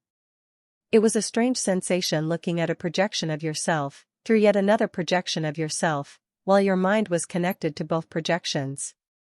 The Innkeeper then turned and looked at the two deities, before turning his gaze to Belial. "I usually ignore the games of children," said the Innkeeper, the usual warmth in his voice turning to bone-chilling indifference.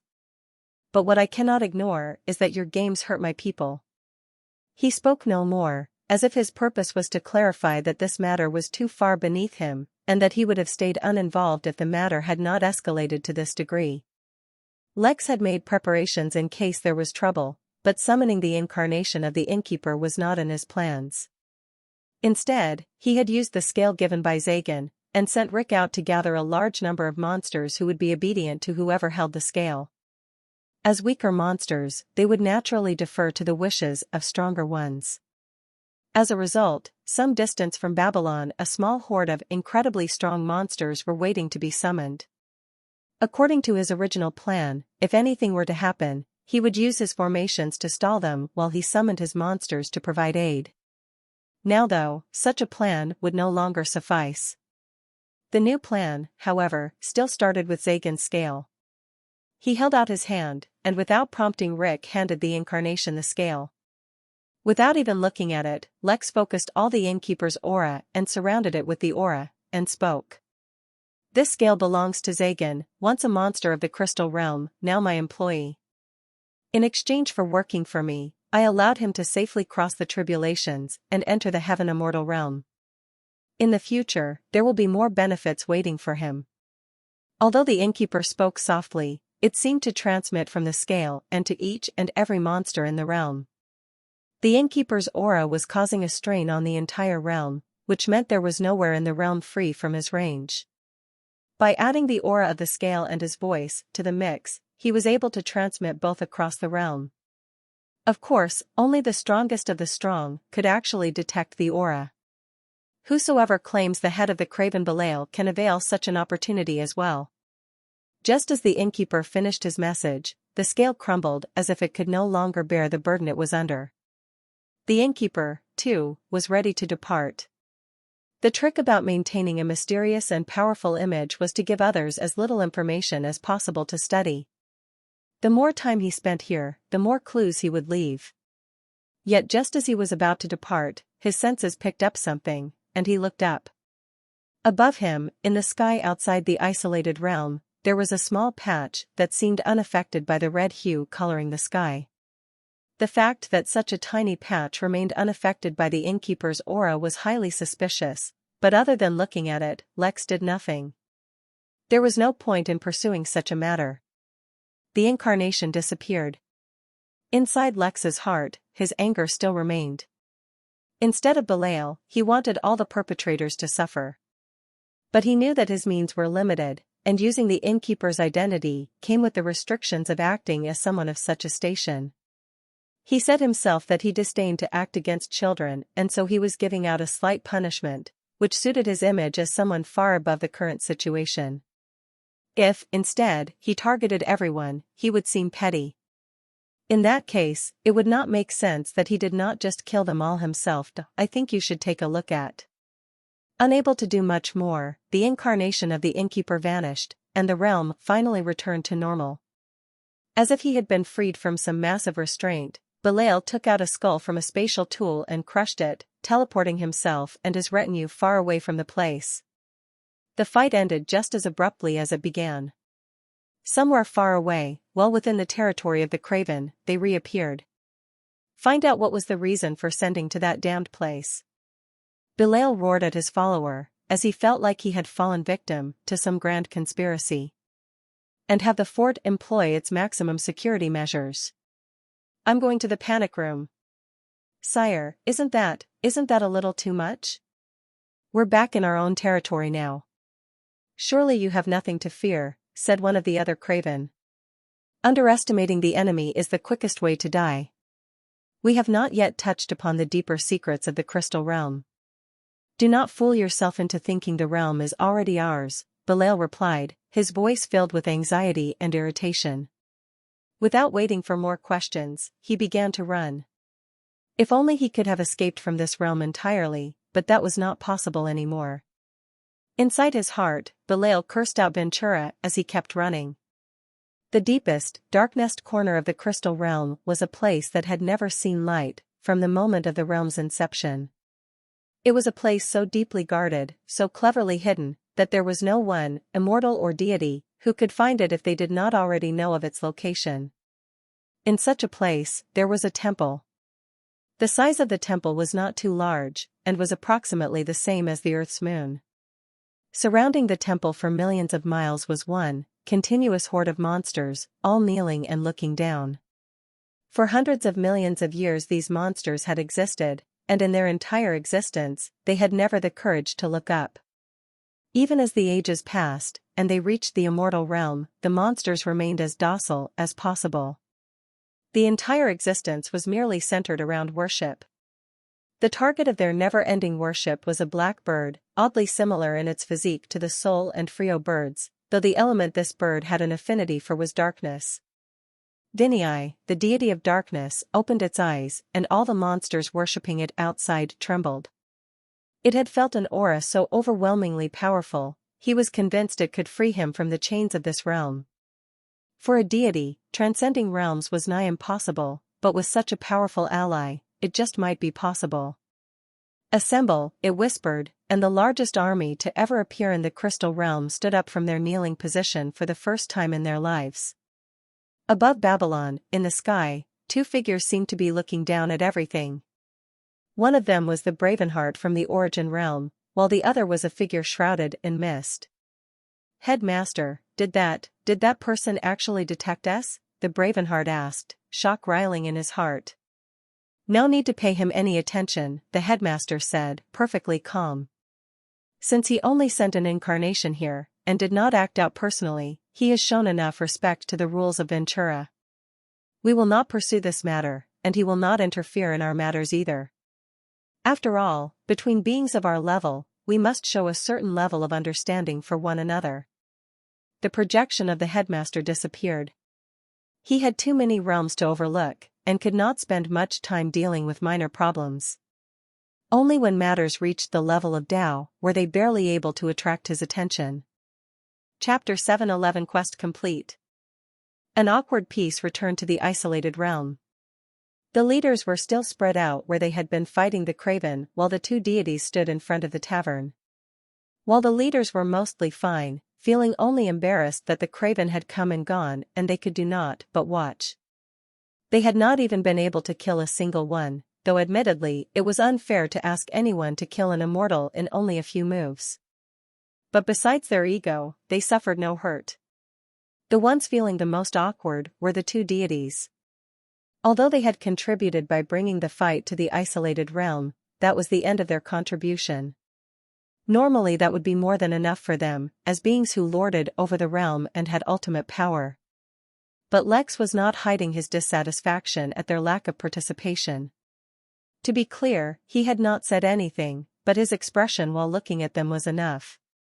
Moreover, although there was no proof, anyone who even glanced at the situation could tell that the two of them were conversing with Belial in secret. Their purposes were hidden for now, but even if they truly were noble or for the greater good, what did that have to do with Lex? By making them aware of the situation he was already contributing massively, yet this was how he was being repaid. Strictly speaking, they did not owe him any help. But when one had such a ridiculously powerful elder, who cared about such trivialities? I, for one, did not share an invitation with the Craven.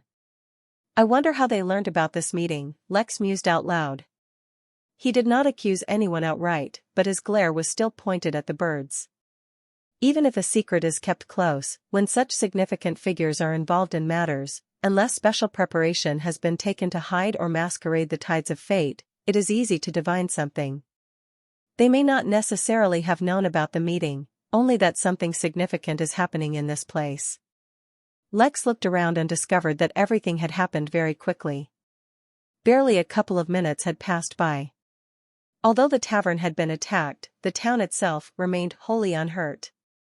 The wedding could, theoretically, still continue. He had to wrap this up and ensure that the ceremonies were not interrupted, for he really needed a good result for this quest. I am no longer in the mood for a long conversation. How are you planning on discovering the anomaly? Without learning what it is, there can be no remedy. Previously I estimated that the realm had a few decades of time, but due to the strain the realm suffered while your elder arrived, that time has surely reduced, though I cannot say by how much. Taking our time with the matter is no longer advisable. I suggest that since we are already gathered, we take this opportunity to approach the branch head for Ventura Chaotic Gold and ask him directly. Although Ventura is an overwhelmingly strong organization, they are not considered an evil one, or that would affect the number of students they receive.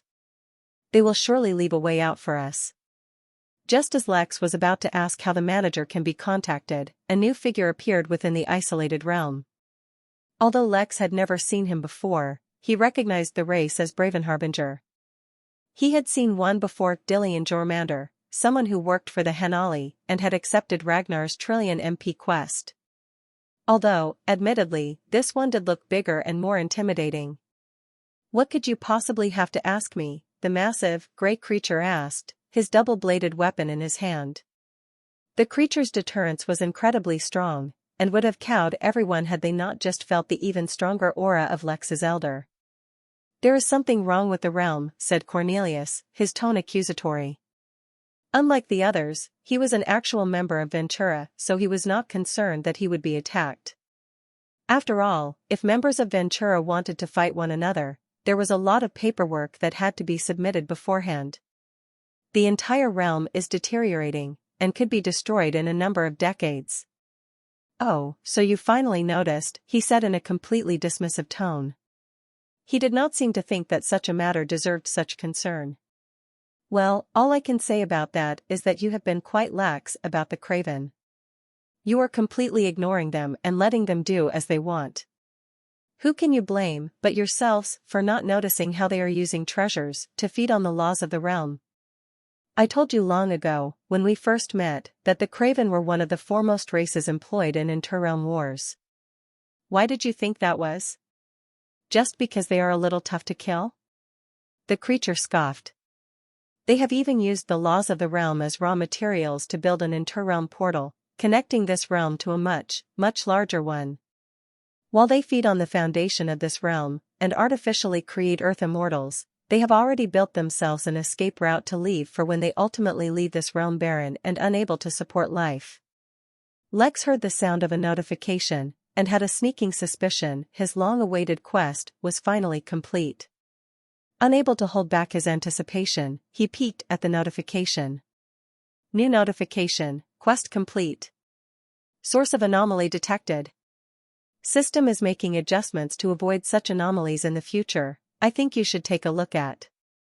There was more, but Lex stopped reading for now. The quest was finally over. He could soon move to his own realm. The excitement of it nearly swept away his negative feelings. But he controlled himself and kept his focus on what was happening before him. He would have time to review the notification later. "You knew of all this, and yet you did nothing?" Elena asked, anger radiating from her voice. "You can only blame yourselves for misinterpreting my intentions. I told you all that the pressure of an extinction-level threat will produce many excellent students. You thought I told you to keep the war going so that many students would be born from the pressure. But the truth was, you never needed to hold back, for facing the Craven, you really are facing an extinction-level threat." The creature paused, but then shook its head and continued speaking. "But you do not need to fret too much. Ventura will not allow the realm to be actually destroyed. An exam is being prepared for some of our elite students who will be sent to the Crystal Realm to destroy the treasures the Craven are using to feed on the laws of the realm. At most, the foundation of the realm will be damaged, but not destroyed. Of course, if you feel like that is unacceptable, you can fight against the Craven yourself. To be honest, you all think that Ventura needs your cooperation to maintain its interests, but that could not be farther from the truth. Whether the war is kept on going, or ended prematurely, it does not affect Ventura at all. After all, we have more than one objective in this realm. Just ask the Crystal Race if you are interested in knowing more." The creature suddenly paused and looked to the side, where a new figure had emerged from the shadows. Even Lex had failed to detect the new figure, though that was because without the incarnation of the Innkeeper, his senses had all been reduced in potency once again. He was, after all, just a projection. "So while I slept, my home has become the playground of giants," said the figure, his voice calm and smooth, and most pleasing to listen to. The new figure showed no animosity towards the Bravenheart who was so callously taking advantage of their realm. After all, it understood the truth of power better than anyone else here. "You are finally awake," said Firen in a hushed tone. "I could have woken up a long time ago, but what is the point? The deity of crystal has long suppressed us, and betrayed us to these outsiders." Shaking its head, as if it did not want to discuss things, the figure turned and looked towards Lex. "The voice I heard earlier said that any who give the head of Belial can be brought out of this realm and provided an opportunity to grow. Does that hold true for deities as well?" "Yes," said Lex, though he had a suspicion the request was not so easy. But he had faith in the system. Surely it could achieve it. Just to be safe, he should really look into deities, and any restrictions they had. "I look forward to being your colleague in the future," the figure said amicably before vanishing. His confidence was through the roof, and he could even easily ignore the oppressive aura of the Bravenheart. Whoever the figure was, he was far from simple. The Bravenheart, instead of being offended, only smiled, and departed, leaving behind a group of unresigned immortals. "He is mostly lying," Cornelius told Lex, using his spirit sense. "I suspect he was too afraid of your senior, and so made things sound better. There is definitely more to this than it seems." Chapter 7:12 Wedding. Lex did not turn to look at Cornelius, lest it become obvious that the two were conversing via spirit sense. Still, his curiosity piqued. "What makes you think he is lying?" he asked. "His entire personality has changed all of a sudden. That is the manager of Chaotic Gold Ventura, so his identity is far from common. He sees everyone as beneath him, especially if their cultivation level is low. The last time he was here, he was extremely overbearing. Moreover, he made it abundantly clear that he did not want anyone interfering with the Craven. The Poliids, who were the ones being affected the most, were unsatisfied with such a demand, and so he destroyed their entire country in one blow. How else could the Craven have taken over an entire country so quickly, but not be able to replicate the feat hundreds of years later with the rest? I cannot say what his true objective is, but I strongly believe that it has something to do with the treasures the Craven are using, and maybe this upcoming exam that he mentioned. If his objective is to hold the exam he mentioned, do you think he will interfere in your efforts to stop the destabilization of the realm?" "No, I don't think so, and I think that has something to do with your elder who came. He must have a special identity, or something we don't know about must have happened, or he would not be behaving so well. There's even a good chance some of us might have died today." Lex reflected on all that had happened. Besides the conversation he had with Cornelius, there were a few more interesting things, for example the shadowy figure that appeared out of nowhere, but could ignore the Ventura branch manager, and seemed to be familiar with the two deities. There was also the conversation they had, about how the crystal deity betrayed them. Did that have something to do with the unusual behavior of the crystal race? Not to mention, although the figure was clearly using divine power, he also strongly radiated the power of monsters. What was his relationship with the monsters? Lex could just assume that he was the reason that the monsters existed in this realm, or were born from the darkness, but then that would make the figure much too powerful, even more than the other two deities. Something was definitely amiss. Although Lex had gotten the answer to his question, which was what the anomaly was, it seemed the mysteries of the crystal realm were far from over. But that did not matter, right now at least. He had a wedding to finish, hopefully. After all, he was not aware of the damage the Craven had caused besides attacking his tavern. "What's the state of the town?" Lex asked out loud. Besides the few who were near the tavern, no one else was hurt. No one even knows about the Craven attack, though they most definitely felt the aura.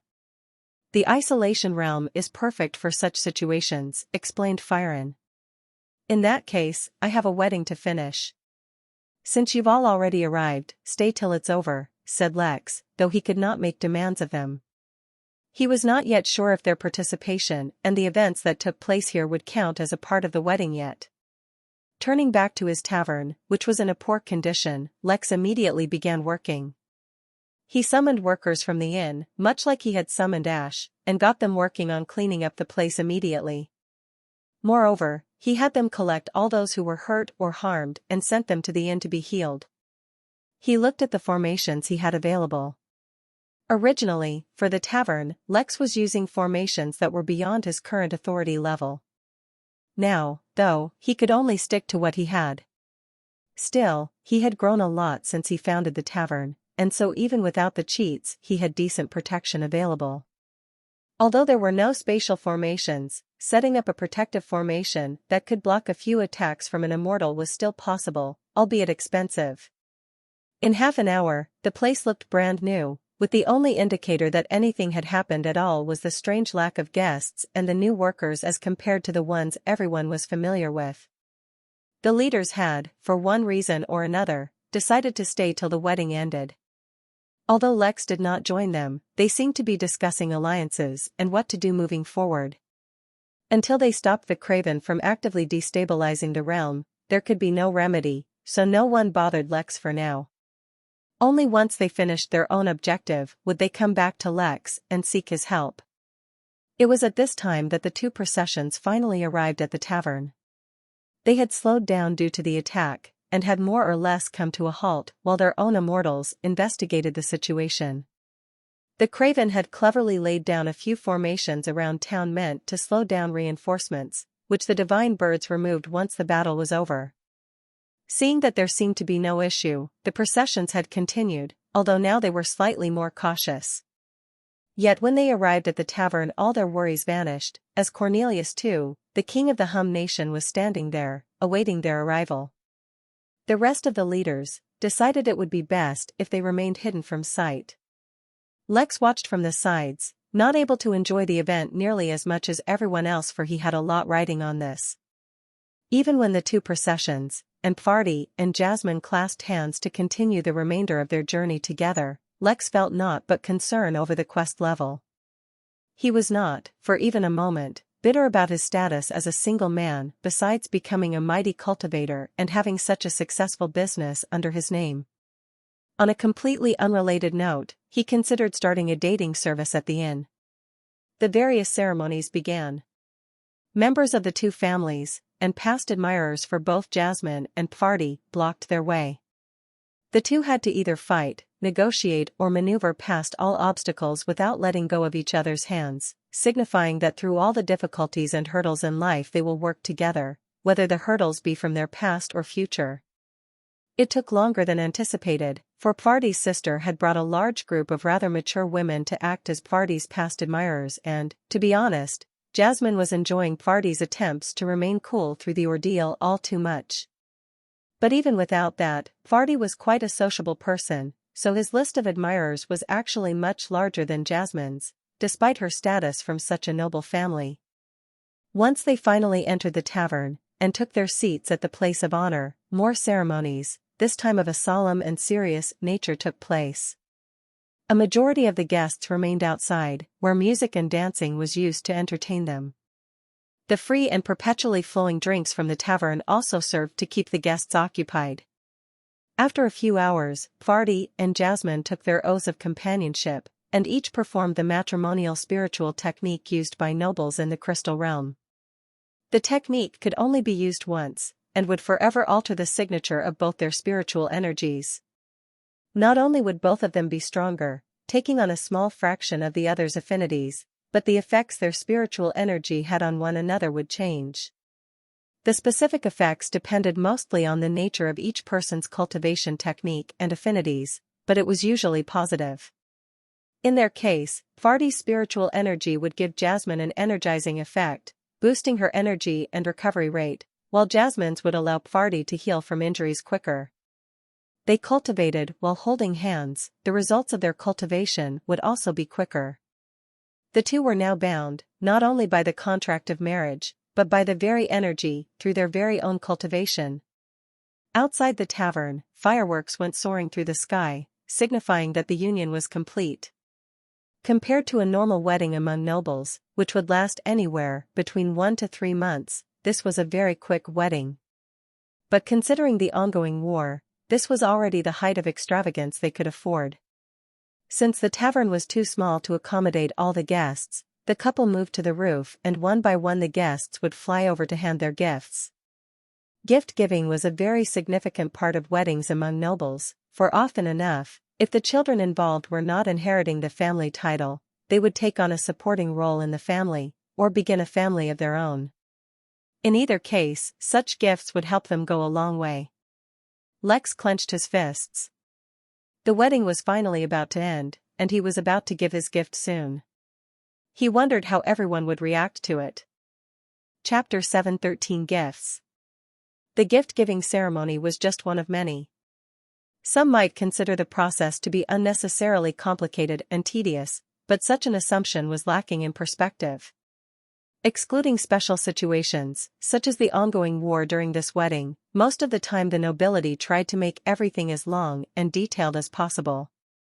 Even if most members of nobility never reached the immortal realm, it was completely normal for them to reach the nascent realm. The average nascent realm cultivator could live up to 500 years, give or take a few. With such long lives to look forward to, most of their activities were slow-paced and would take a long time. This phenomenon became more obvious the greater the cultivation level a person had. Society would, similarly, adapt and hold events according to the lifespans and expectations of the longest or most important being. Even in the origin realm this was the case, with the upcoming tourney being organized by Nahanali. It would be another decade before the tournament even began, and Lex did not even want to consider how long the actual tournament was likely to be. Regardless, it was completely normal for there to be many ceremonies during a wedding, but among all of those, the gift-giving ceremony was a favorite not only for the bride and groom, but all the spectators as well. The gift did not have to be publicly revealed, although many did so in a display of their own wealth or the close relationship to the newlyweds. In a high-profile wedding such as this one, the gifts would surely be great, so everyone watched with great expectations. The first to give a gift would be close friends of the bride and groom. Moreover, their gifts could not be too spectacular, and should be equivalent to their status as a person from the younger generation. The reason for this was that the following guests to give gifts would be the ordinary guests or distant acquaintances. Naturally, one could not forcefully expect them to give extremely expensive gifts, so by starting off at a low or moderate level, they would not be embarrassed to give ordinary gifts. Of course, ordinary here was also relative, as the number of spirit stones of valuables treasures being given at this level even as ordinary gifts were beyond what truly normal people could afford. As impatient as Lex felt, he had to ensure the wedding went well, so he patiently watched each moment to ensure everything progressed as planned. Several hours later, it was finally time for the parents to give gifts. Fardy's parents handed over the deed to a very profitable spirit mine, effectively removing it from the Noel family name, and handing it to Fardy. For now nothing would change, but in the future if Fardy ever wanted to start his own family, he would no longer start from scratch, as he would have an astounding level of wealth to support him. Jasmine's parents did not hand over a mine, but gave each of them something extremely personal yet useful. They gave both of them custom-made swords, refined using Ethereum ore. Ethereum was used in the manufacturing of treasures appropriate for immortals, so the weapons they received were exorbitantly expensive, not to mention powerful. They could also accompany them for many years to come, if not the rest of their lives. With such magnificent gifts given, everyone turned to look at King Cornelius. As the person of highest authority here, he should give the last gift. But what surprised everyone was that he did not make a move. Instead, one of the workers from the inn stepped forward. Upon hearing of this auspicious event, Lord Sabre, ruler of the Varn, took the liberty of sending a gift for the newlywed couple. The worker opened a small chest that he lay on the ground in front of him. It was filled to the brim with some fruit that looked like grapes, yet the gasps and reaction it received was too great for mere grapes. These were a unique fruit that could be cultivated only by the Varn, and was one of the items they traded with the Hum nation most often. There was no market price for it, for no one who had ever received one thought to sell it. It was called purple poison berry, because it was extremely poisonous to the Varn, yet to humans it was the most exquisite tonic. If taken in normal health, a single berry could cure the body of any and all accumulated hidden injuries and diseases through their cultivation journey. That included injuries to the meridians, and to a very small degree, even the golden core. This was a mighty gift indeed, and all the guests who did not know about what was happening behind the scenes began to speculate on what this meant. Did the two families have a secret relationship with the Varn? Just as everyone was lost in thought, another worker stepped forward. Lord Critter, founder of the new Poliad nation, sends his regards. He too took out a gift that blew away all spectators, the newlywed couple included. Before they could recover, more workers stepped forward. Lady Elena of the Trilops. Edward of the new monster nation. Abras the Sentinel King. The divine bird of flame, Firen. The divine bird of ice, Azel. From mere shock to astonishment, ultimately to extreme horror, the emotions of all the observers were going through a roller coaster. Who didn't know the current situation in the realm right now? What were all these leaders doing sending gifts, instead of worrying about the war? There was definitely something going on behind the scenes that they didn't know about. Cornelius finally stepped forward to give his gift, berating no truth of what was really going on. He wore a soft smile, as if looking down fondly at some kids he knew personally. The younger generation is our future, and only if they succeed will our future be secure. Once, when I was young, someone gave me a chance that changed my life. Now, for you, I will do the same. Take these cards and use them when you are ready. If you pass the test, you can receive the guidance of a heavenly immortal. The cards Cornelius was giving were actually invitation cards to Ventura. But Ventura was a secret he could not openly disclose, so instead he titled it an opportunity to receive guidance from a heavenly immortal. This time, guests were too shocked to even gasp and just froze. What did they just hear? What did they just hear? Just as everyone was reeling from what they heard, another figure came forward, this time from within the tavern. By now, everyone was too fatigued to continue to feel surprised. They just looked at the person and wondered who was worthy of presenting a gift after the king. It turns out it was the tavern owner. Shouldn't he have gone before? Why was no one bothered that he went last, which was usually reserved for the most honored guest? Farty, when you first entered my tavern, so long ago, with the intention of partying with the locals, I never would have imagined you were actually hiding the depression of an engagement broken. Yet now, here we are, at your wedding to the same girl. As your friend, I could not be happier for you. And Jasmine, you have the great fortune of ending up with my good friend Farty. From afar one might assume that he is too casual about life, but I know no one else who would face the pressure of a great noble family such as yours based solely on their principles and morals. You have with you a man who would rather give up on his life of comfort than compromise on his beliefs, and that takes great courage and dedication. To build your new life together, especially in these times, will also require great courage and dedication. As such, I hope my small gift can help you in your journey of life. As much as it hurt him, Lex used up his teacup containing the law of femininity in exchange for this item. He considered it an investment in his own future, as he really needed the quest to get a good evaluation. From within his spatial bangle, he produced a single apple. Though it looked exceedingly ordinary, every single immortal in the vicinity suddenly honed their gaze onto it, for they could feel their very soul aching for that fruit. This is called an apple of creation. It fell prematurely from the tree of creation, but that is enough to meet your needs. If you divide it amongst yourselves and eat it, it will aid you greatly in your comprehension of laws.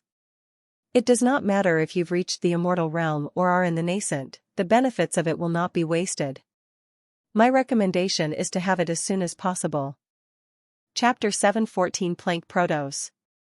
It was thus that the Warbringer finished his final task, his purposes known only to himself, from the realm of crystal. His last appearance in these lands, for a long time at least, was filled with the sounds of celebrations, and the walls around him were adorned in marigold and roses and flowers unknown.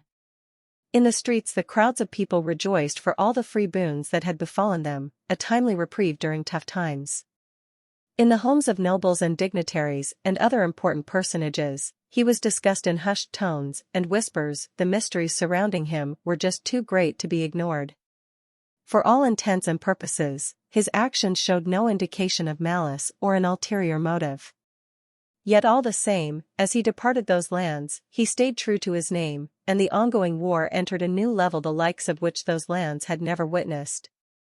From every shadow, every dark corner or deep alley, emerged monsters that could evoke fear even in the hearts of nightmares themselves. From long-forgotten pits emerged legions, and from all the abyss that remained unknown marched out armies. The evil born from the dead of night pit itself against the invading forces of carnage, and the ultimate result was carnage. There was no step back, nor any bastion to retreat to. With the departure of the Warbringer, the realm of crystal had launched the war for the survival of the realm itself. The few who knew of his involvement behind the scenes remained grateful. If not for the Warbringer's help, they would not even know the war they had been ignoring was for the fate of their realm. But at the same time, they remained ignorant that every piece of land that had been cursed by the Warbringer's footsteps had fallen prey to conflict. The Warbringer's very own home planet was embroiled in a clash between man and machine, the use of weapons of mass destruction slowly coming to foreview. The first planet he visited when he began his journey across space was embroiled in a war between men and demons, from which the Warbringer made money selling tickets to view the chaos. The planet of beasts that he lay his feet upon was undergoing an upheaval, bringing about drastic change in the social order and thus giving way to endless conflicts for territories or resources. The farming planets he toured were victim to endless assassination, to the point where the ruling family no longer even had the courage to pursue suspects, and had requested help from the ruling empire. Yet who would help the ruling empire themselves? For any planet he lay his feet upon was embodied in conflict unending. His friend, the dutiful soldier, had invited him for aid, unaware that he had set himself up for events that would shock the entire realm, let alone a meager planet or empire. Through none of this was the Warbringer ever to blame. He never caused evil, nor did he have a conviction to bring harm. No fight was ever his fault, yet always he remained involved in some capacity, whether it was known to him. After all, he was called Warbringer, not Warmonger. Slam. The acolyte who was writing in his visions, recording all that he saw in his crystal orb, shut the heavy journal when he heard his master call out his name. "Yes, master, what is it?" he asked politely. "That's enough practice for today," answered his master, who entered the room. The master was bald from the top, though he had some hair still right above his ears. He was dressed in long, formal robes that looked like it was a uniform. "Quickly get changed and prepare yourself. We will be traveling to the Origin Realm shortly, from where we will attend the Fortune Teller's convention." "Yes, master," the acolyte answered, already forgetting everything he wrote about in his journal. After all, who knew who this Warbringer was? The acolyte would probably never get a chance to cross him. The convention, on the other hand, was an opportunity for him to finally meet others like him. It was clear which one was more important. The gift-giving ceremony ended after Lex gave his gift, for not only was he the last person to give a gift, but no one else would be able to follow up after such a gift even if he weren't the last. There were only a few more ceremonies to go through afterwards, but they were mostly rushed. Not only did everyone have to get to their various responsibilities, the bride and groom themselves were impatient to try out the effects of the apple. As such, in the seeming blink of an eye, the wedding was finally over. Lex bade his farewell to the leaders, and dismissed his projection so that he could finally look at his quest completion notification. New notification: quest complete. Source of anomaly detected.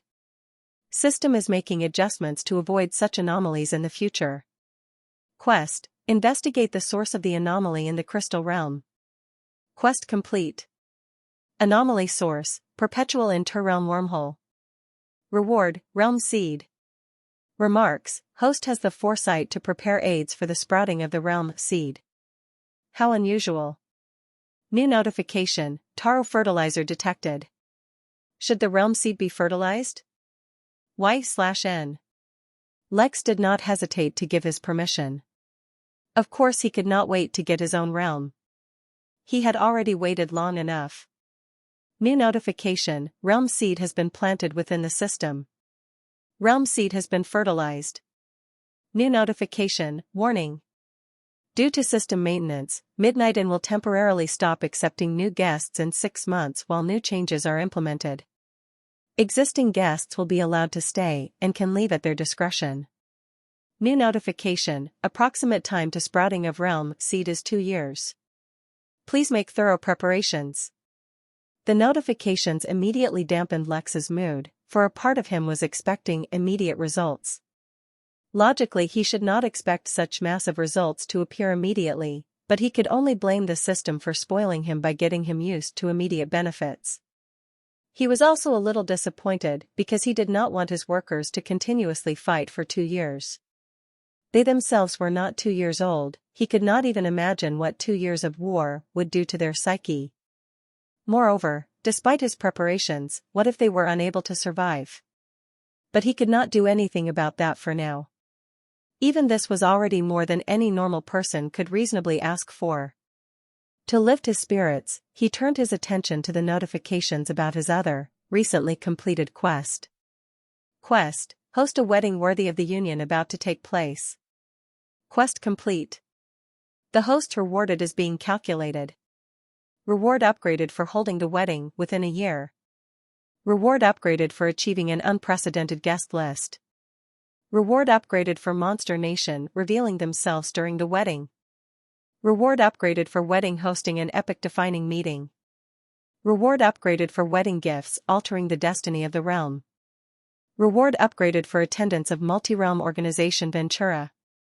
Reward upgraded for attendance of projection of being above Tao realm. Reward rank? Authority insufficient. Error, interference from? Reward rank, death. Reward, 1 pp, plank protos, 1 × 10 to the power of -32 protos joule, chamber of rebirth, single use, midnight castle blueprint. Remarks, the host finally got a pp. New notification, 1 plank protos detected. Used to repair system? Y/N. Reading the notifications, Lex was genuinely confused by the ranks the system was giving. He had been researching on Destiny rank, especially since he got locked in a Destiny ranked formation, but had yet to discover something. Now he was facing the death rank. Why did these not really sound like ranking? Moreover, when had he been visited by a projection above the Tao realm? My goodness! Was there even a level above the Tao realm? He had never heard any mention of it anywhere. It was beyond scary. He had nearly died just from entering a hall meant for Tao lords. What in the world could be above them? Moreover, what was up with his rewards? Why did nothing look like it could solve his cultivation problem? Was it this chamber of rebirth? Did he have to be born again, and then cultivate from the beginning to overcome the situation? That didn't sound right. A very familiar voice, at that point, whispered in his ear. Do not use the plank protos on the system. Absorb it yourself, and your cultivation technique should fix itself. It should not take too long, just a day. Oh, but if you prefer to fix the system, you can do that too. Your system will be repaired to 100%, though the repair time will be a few months. The choice is yours. The voice belonged to the mysterious elder who had one day visited his room at the Midnight Inn. Now he was left with a choice. Fix the system or repair his cultivation technique? Chapter 7:15 Making a Decision. To be perfectly honest, Lex already knew what he preferred to do, but that did not stop him from his introspection. After all, important decisions should not be made in a rush. To start with, his intention from the get-go for doing his best in the quest was to get a reward that would let him fix his cultivation. So it should be an easy choice to directly fix his cultivation technique. But it simultaneously needed to be considered that his greatest reliance was the system. The whole reason this quest paid off was his system, and the more powerful his system was the greater use he could get out of it. For example, the various formations he had available to protect the tavern were no longer as excellent as before. Sure, much of that had to do with authority as well, but if one claimed that the system's damaged status was not contributing, then he would find it hard to believe. He could help his staff better, and a more powerful system would no doubt play an even greater role now that he was on his way to getting a new realm. Then again, the system could also be repaired bit by absorbing other systems. His cultivation technique could also theoretically be fixed by absorbing items containing laws, as he had done with the cosmic erosion elixir, but who knew how long that would take. Moreover, and the point that Lex paid the most attention to, was that if the cultivation technique really could be fixed in such a manner, why didn't the mysterious man say so? Instead, he only told Lex to fix it using the reward from the quest. There had to be a reason for this. Of course, Lex could assume that this was simply a blind spot for the mystery man, and he didn't know about it or forgot to mention it. But when taking into consideration the identity and power of such an enigmatic figure, it was best to assume he knew exactly what he was doing. Of course, if he had any hidden agendas or ulterior motives, Lex would have absolutely no way of knowing. Not to mention, with the difference in their power levels, he did not need to be careful when dealing with Lex and could directly force him, or maybe even hypnotize him if he had any such motives.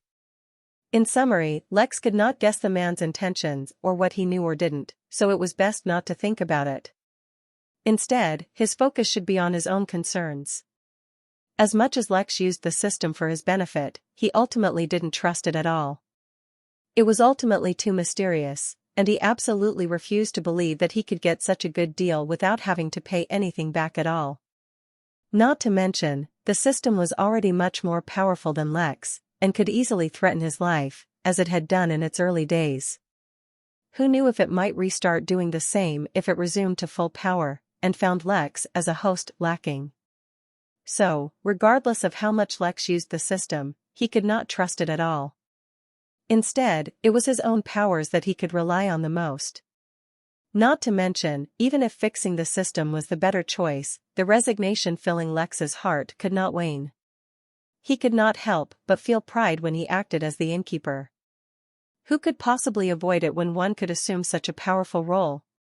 But what was the point of that pride if he could do nothing to save his own people? Although Lex was not necessarily close to them on a personal level, he still felt responsible. Yet even now, his workers from the tavern lay comatose in their recovery pods, healing. He could not even imagine the suffering that Big Ben and his wife would go through if they survived and learned of their unborn child's fate. Lex, naturally, did not believe that he could control the whole universe and prevent all bad things from happening to those close to him. But, he was not even capable of taking revenge himself, and that is where his frustration came from. He took a deep breath, and quickly suppressed his agitated feelings. His decision was made. For better or worse, he was prioritizing his personal growth first. Sure, a fully healed system could possibly bring him the opportunity to fix his cultivation once again, but he did not want to wait or depend on luck.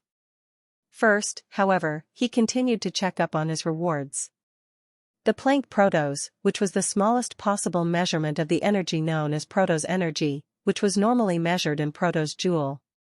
Of course, he didn't know if that's how the rest of the universe measured it, but just that his universal translator automatically translated everything as such to him. There was no official description for this energy, and the only reason he knew it could heal the system was because of the notification, and the only reason he knew it could fix his cultivation was because the mysterious senior told him. This energy was truly mystifying, and he would look into it when he had the chance. The next reward was called the Chamber of Rebirth, and could only be used once. Lex focused on it to read its description. Chamber of Rebirth, single use. The ultimate healing device. So long as a living being is alive, with even a fragment of its soul intact, it will be completely reborn regardless of any injury it sustained. No curses, karma, bloodlines, cultivation, or anything else affiliated to the previous identity will be passed on, with memories being the sole exception. Whoever uses it will be completely reborn anew. Lex whistled. This was an incredible item, for more than one reason. It could completely heal someone regardless of the injury they sustained, and could even remove bloodlines. Although he himself did not know the full details of what removing things such as karma entailed, he could at least guess for the bloodline. Besides losing the bloodline ability, It seemed as if the person would no longer even be related by blood to his original family. To be honest, this was not such a shocking thing to Lex anymore. As a normal human back on Earth, the idea of altering DNA so as to remove any connection to your family seemed not only just absurd but impossible. But the very act of cultivation altered a person's DNA. If it did not, upon healing after sustaining an injury, the healed body part would return to being mortal as was encoded in his original DNA. It was only because his very being changed, down to the very last fiber, that cultivation was so mysterious and yet amazing. It was also why achieving every new realm raised one to a life form of a higher order. Anyway, for now, Lex did not have any need for any such thing. But he still intended on saving this for his own use. If ever he got so wounded that he was on the verge of death, this chamber could save him. Sacrificing his cultivation was a steep price to pay, but as long as he was alive, he could cultivate again. But if he wasn't, what was the point of retaining his cultivation?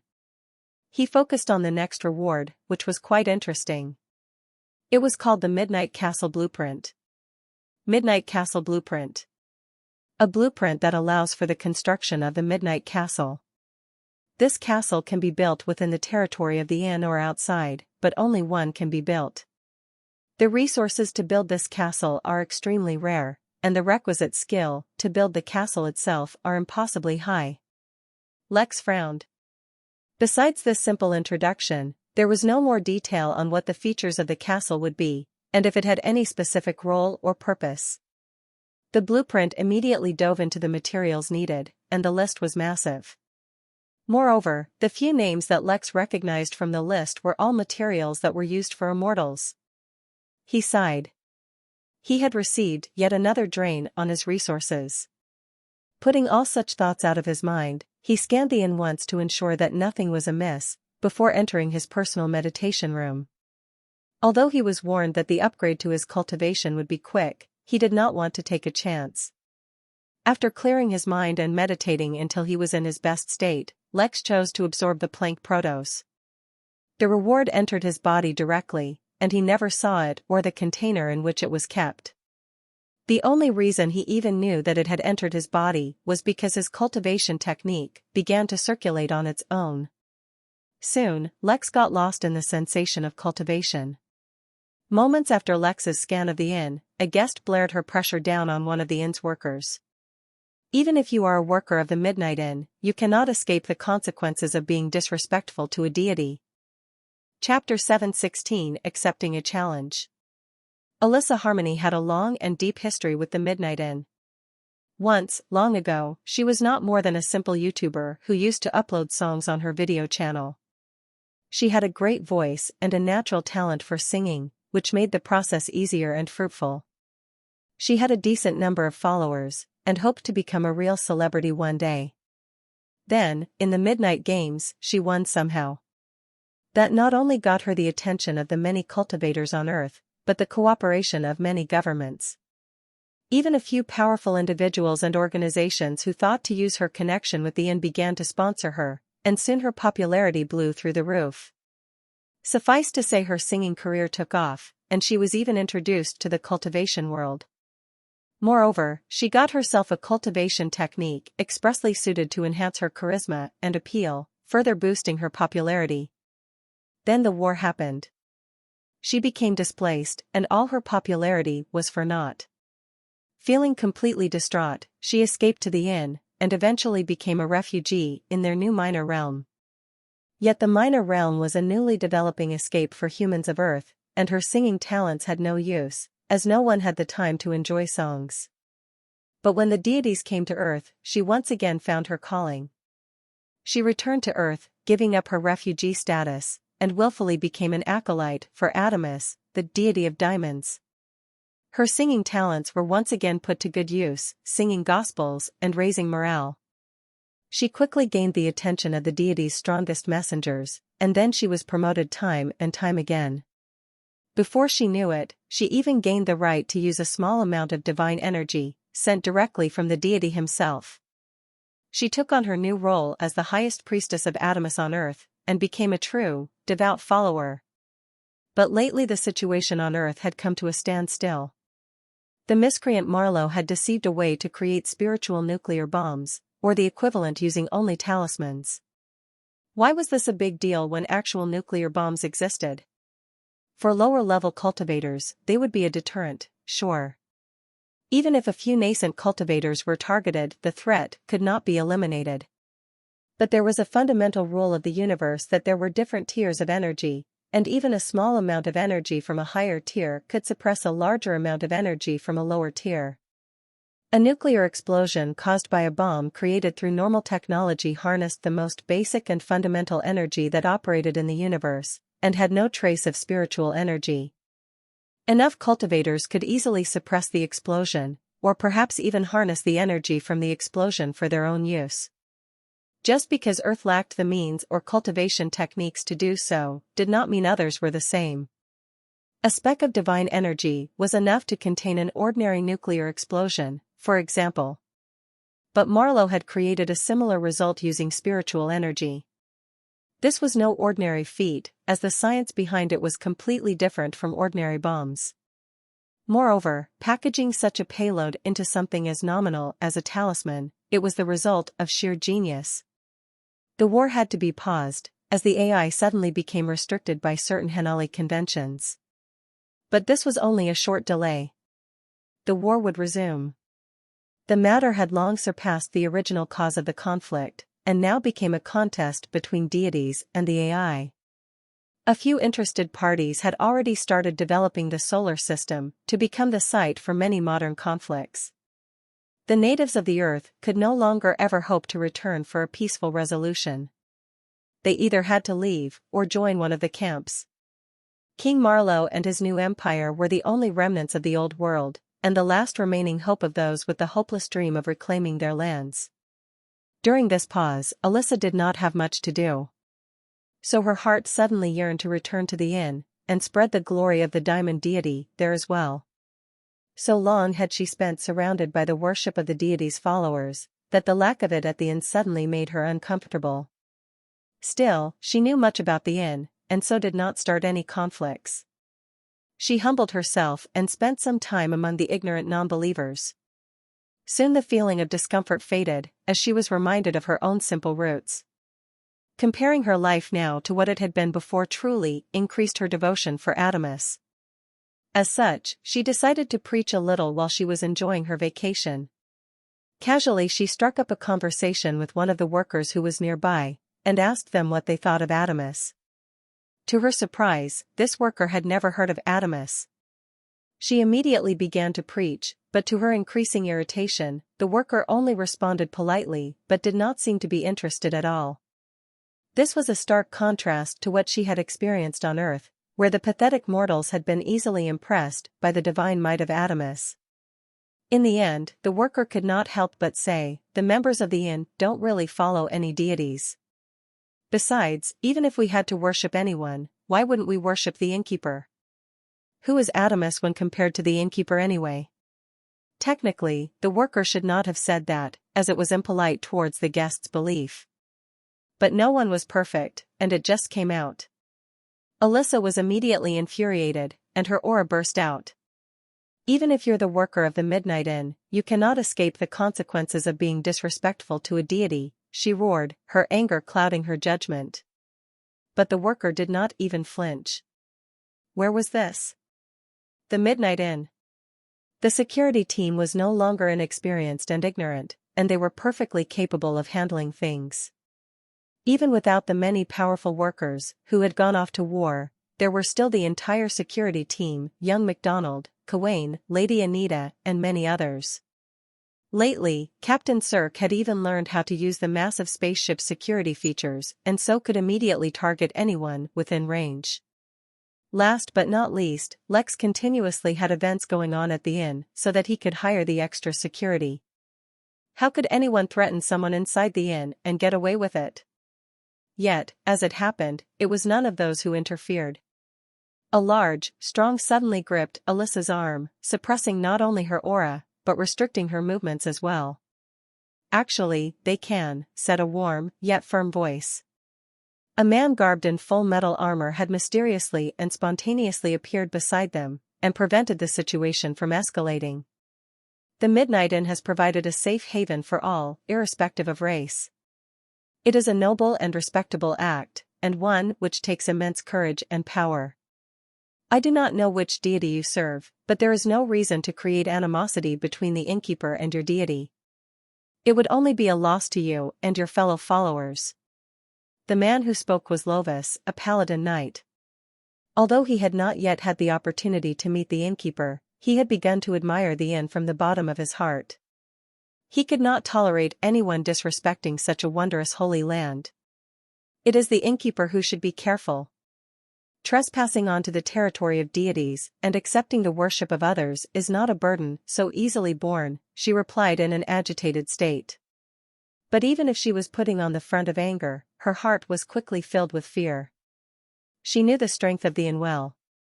It was not that she doubted Adamus, but there was no reason to put her life on the line.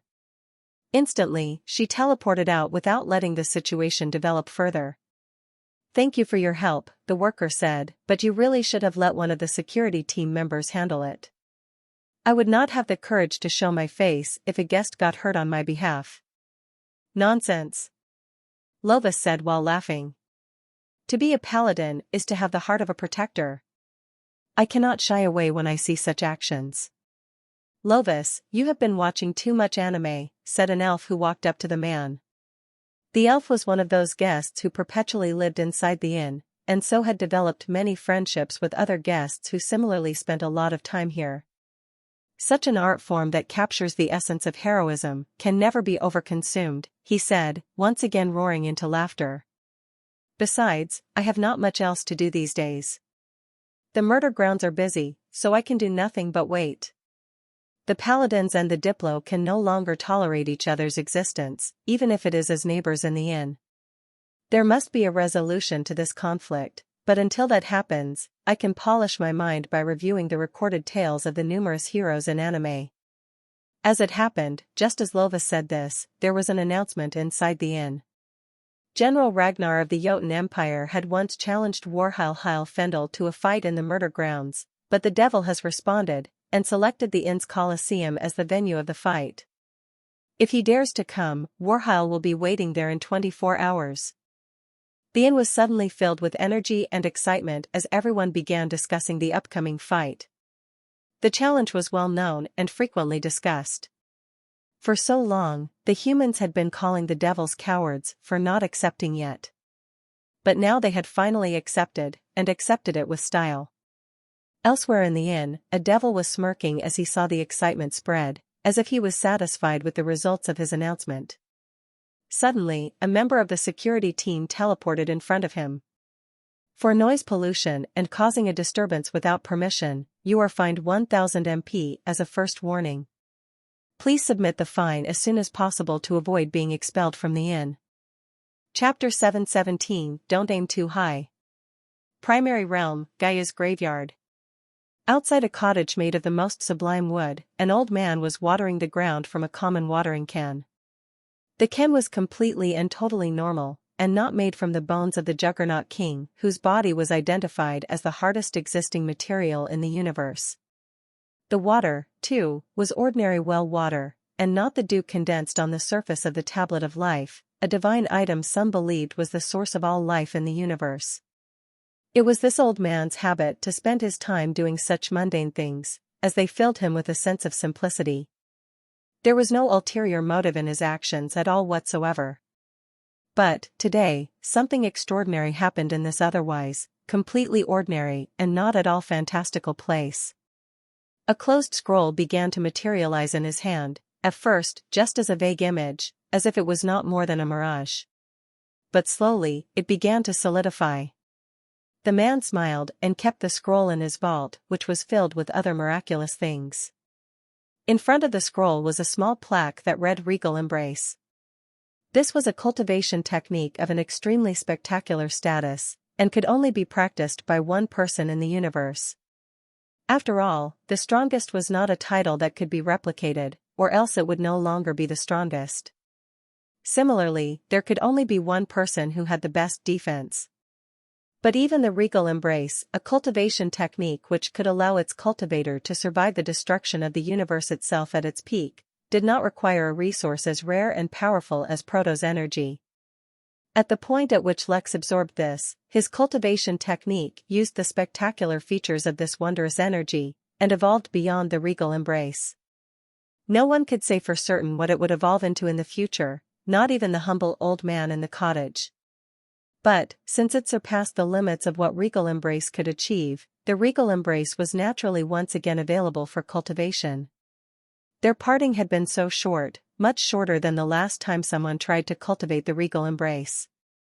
The only difference was that this time, the cultivator did not die prematurely. Midnight in. As of late, Lex had started to feel the effects of his busy schedule on his cultivation. He barely had any time to cultivate, but in his earlier realms the effects of such an act was always mitigated. Either through absorbing the abundant energy of a claimed minor realm or discovering a magical plant that boosted his cultivation, he would always speed up his cultivation. But in the Golden Core, it was a lot harder to suddenly boost his cultivation. He had also been a lot busier, and so could not randomly go on an adventure and gain spectacular results. When he did cultivate on and off in his free time, he could only lament his slow growth. Of course, only Lex could say he was cultivating at a slow pace, and anyone else in the universe would beg to differ.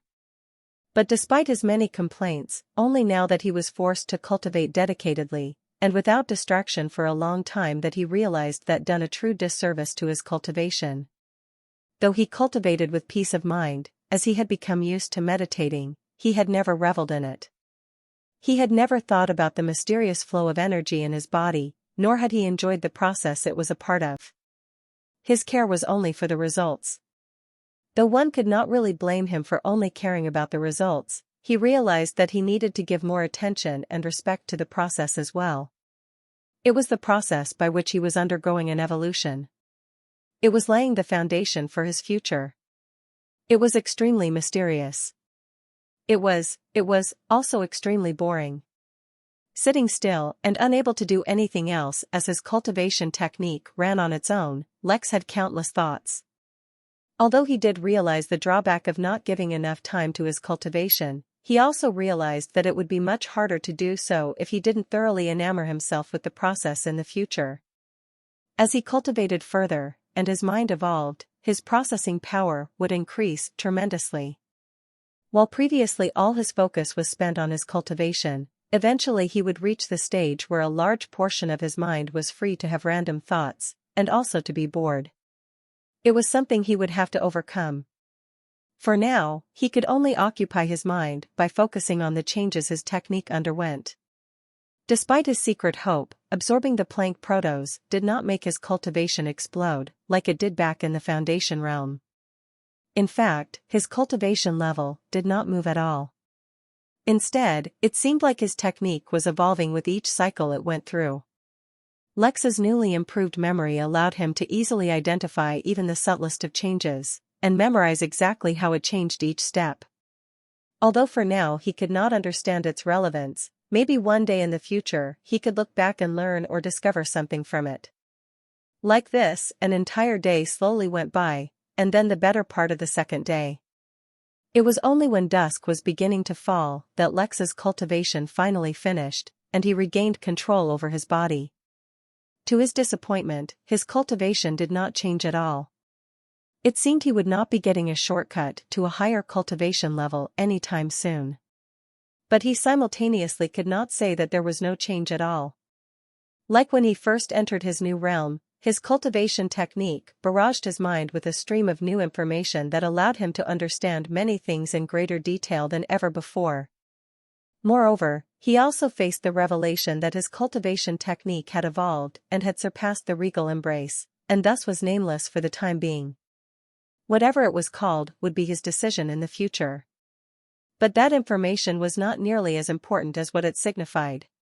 Regal embrace gave Lex the best defense in the universe, but it achieved as much by putting heavy restrictions on Lex, which would become even more obvious as his level grew.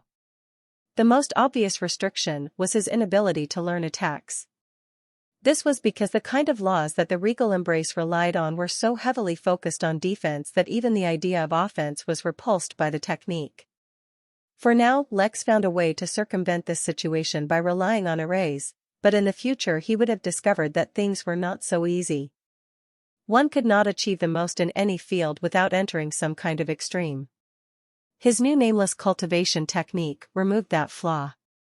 At the same time, the traits of his future cultivation were extremely malleable. But a lot of it would depend on his own actions as well.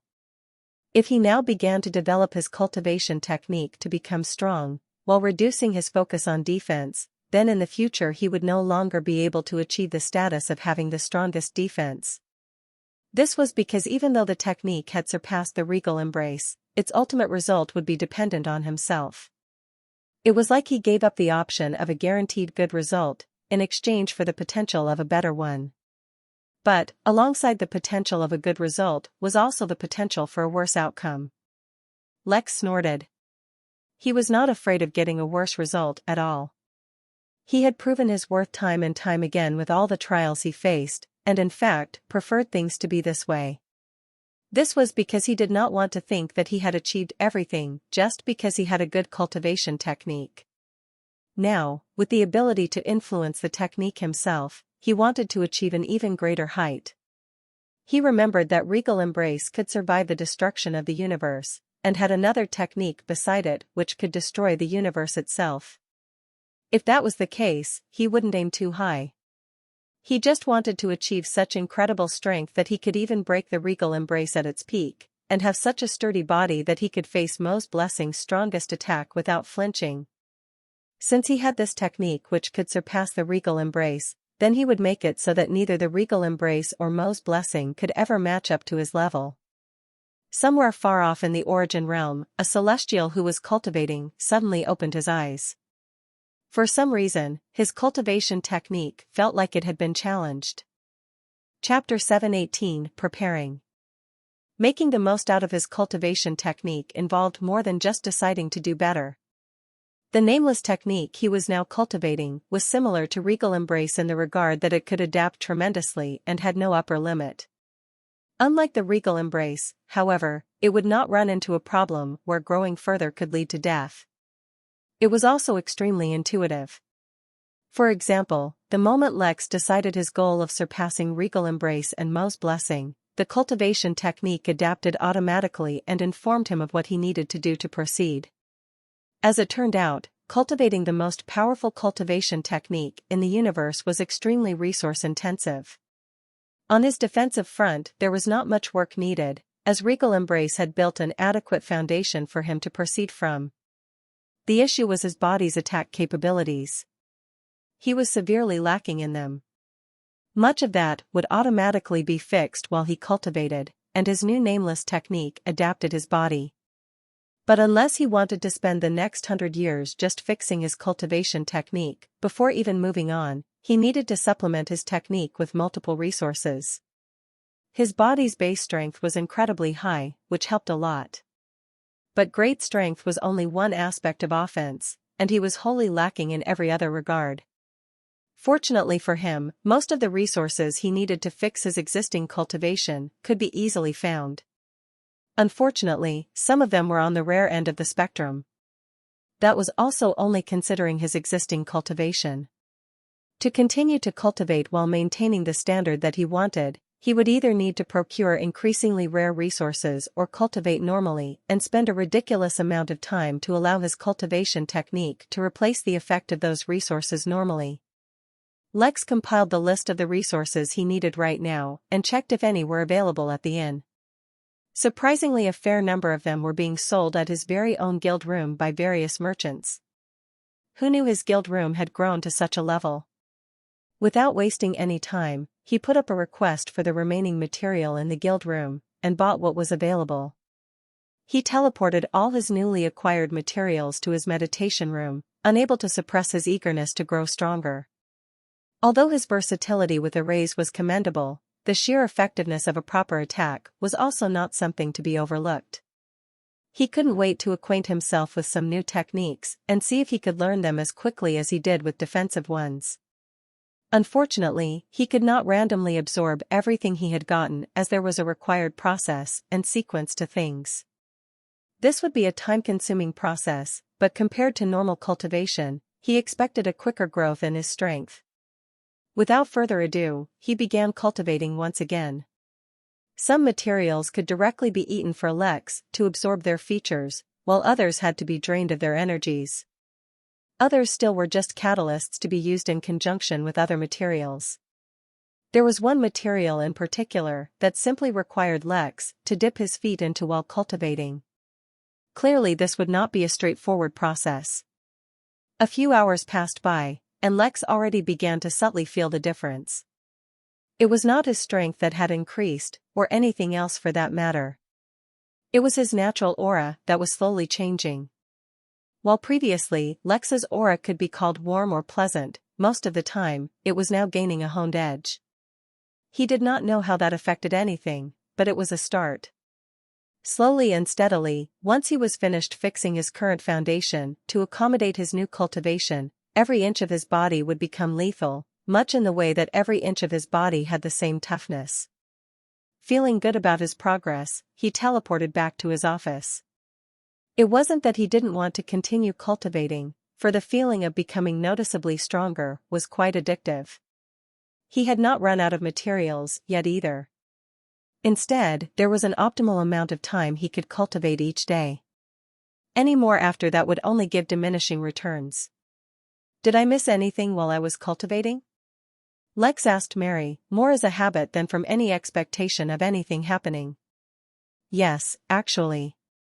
You're just in time, in fact. Ragnar's challenge to the Devil Warheil was finally accepted. They're about to conduct their battle in the Colosseum in a few hours. If you had not gotten free on your own in a few hours, I would have called out to you to put up protective formations around the Colosseum. Lex raised an eyebrow. This really was an interesting event that he had also looked forward to. In fact, he already had plans set in place for when this happens. Have you done everything we decided regarding the match? Yes. The moment the challenge was accepted by both parties, I immediately put the marketing plan into effect. Although it's a little short notice, everyone and their mothers will know about the fight as long as they visit the inn. Lex nodded as he overlooked the Colosseum and began placing various formations. Ragnar had been the first one to require special attention while breaking through, and the amount of MP Lex investing in ensuring that no one suffers any harm due to him was a lot. As such, he felt no guilt about monetizing his fight for his own personal gain. It was just business. There was still some time to the fight, so while Lex prepared to get the most benefit, he also began to wonder about his next steps. He would first check if Alexander needed his help, or if there was an update on the situation. If not, it was high time he went after that treasure the mysterious man told him about. He recalled that the man had said he had approximately 6 months to find the treasure until someone else found it. He also said it could be sooner or later than that time, but not by much. In essence, Lex considered it as if he had no time at all. But the issue with finding the treasure was that besides knowing which galaxy it was in, he knew next to nothing. How was he supposed to locate a belt of rogue planets across the entire galaxy? The mystery man must have known something, or else he would provide more information. For example, what were the chances that the battlefield that his workers went to just happened to be in the same galaxy? Though the inn itself was not linked to that galaxy, and the only connection present was through a teleportation formation that the system hijacked, that was just getting into the technicalities of things. The real issue was the teleportation point was the battlefield, so Lex could not use it to go to the rest of the galaxy. He had to find some other way. Since he didn't really have any other leads for the moment, Lex logged on to the Henali portal and searched for Belt of Rogue Planets and Swera. He was not expecting much, but even any random information could be useful. Apparently, a collection of rogue planets was not at all rare, especially on a galactic scale. This was even when only considering the ones which had been detected and reported to the portal. The only redeeming factor Lex found was that a collection of rogue planets was not necessarily a belt of rogue planets. On the list, there was only one listed group of rogue planets which could resemble a belt, meaning a relatively straight line. There were only 89 planets in the belt, but of those only one supported sentient life. Considering the fact that there was no star nearby to provide the planet with warmth and energy, even that was a lot. The only reason this was even listed was because apparently that one single planet had an extremely valuable export. That planet also happened to be the home of a mature dragon. Lex began to plan something in his mind as he continued to read about the conditions on the planet. The Henali portal was actually quite useful. If Lex could always access it before he chose which planet to form a connection to in the future, he would have a much easier time avoiding trouble. With a tentative plan made, Lex teleported over to X-14 from where he visited the Emporium. He placed a special order which would take some time to fulfill, but fortunately should be ready in a couple of days at most. With this, he was ready to set off. Now all that was left was to wait. In the meantime, he would make some money off of Ragnar. If only he had stronger formations available, he would have the confidence to have VIP seats, and charge even more for them. As it was, he had to make do with what he had. Chapter 7 19 Billions. Since there were only a few hours to the fight, they passed by quickly. Given that there had only been a 24-hour notice, Lex did not expect too much of a crowd to gather. After all, there was not much time for the news to spread. Even then, by not too much of a crowd, Lex meant a few million guests. After all, Ragnar was quite a celebrated figure. In his own empire, or circles, no doubt Warheil was the same. It was while having this thought that Lex realized that while he knew a lot about the Jotun Empire, he knew next to nothing about the devils. It was something he needed to remedy. Still, standing in the air above the Colosseum, he was beginning to realize, he had no idea what a heavenly immortal truly represented. With 1 hour still remaining to the fight, over 3 billion guests had already gathered at the inn.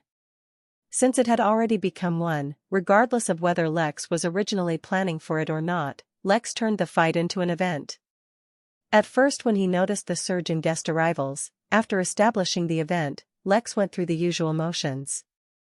He allowed the match to be viewed from anywhere at the inn, created millions of temporary rooms, and hired more security. When the guests reached the 1 billion mark, Lex was dumbfounded, and immediately felt the need to manage the crowds. As much as everyone wanted to be as close to the fight as possible, let alone the Colosseum, the entire village was too small to accommodate so many people. In fact, even if they spread across the entire inn, it would be too crowded. He had no choice but to implement certain rules. The Colosseum seats, despite their normally large numbers, were too few and so were reserved for guests with a minimum of prestige level 4. Up until prestige level 3, guests only needed to spend more MP to increase their prestige level. But 4 onwards, there was a minimum cultivation requirement as well. As such, the lowest cultivation level allowed in the Colosseum automatically became the nascent level. Besides that, he changed the viewership rule for the match. The match could no longer be viewed from anywhere in the inn. Instead, it could only be viewed from inside the Colosseum or from within a rented room, whether it was a standard one or one of the temporary ones. For a while, that reduced traffic drastically as everyone either rented rooms individually or together. Lex was dealing with a mind-boggling number of guests, and as such his MP was fluctuating in a similar fashion. Before the event began, he had around 190 billion MP. Once 1 billion guests arrived, they rented an approximate 600 million regular room, which at 50 MP per day, gave Lex another 30 billion MP. He had to approximate because not everyone rented rooms, and not everyone rented simple rooms. Then the number of guests grew to 2 billion, and then 3. Even though a majority of the guests stayed in their rooms, just the few who roamed the inn equaled to several hundred million. The immortal bastion, which had once been empty and desolate, was now bursting at the seams as the many guests entertained themselves by venturing into the countless minor realms. Moreover, with such a vast number of guests, new minor realms which had been hidden across the inn were being discovered faster than ever before. It only made sense, since all the guests coming were absolute elites.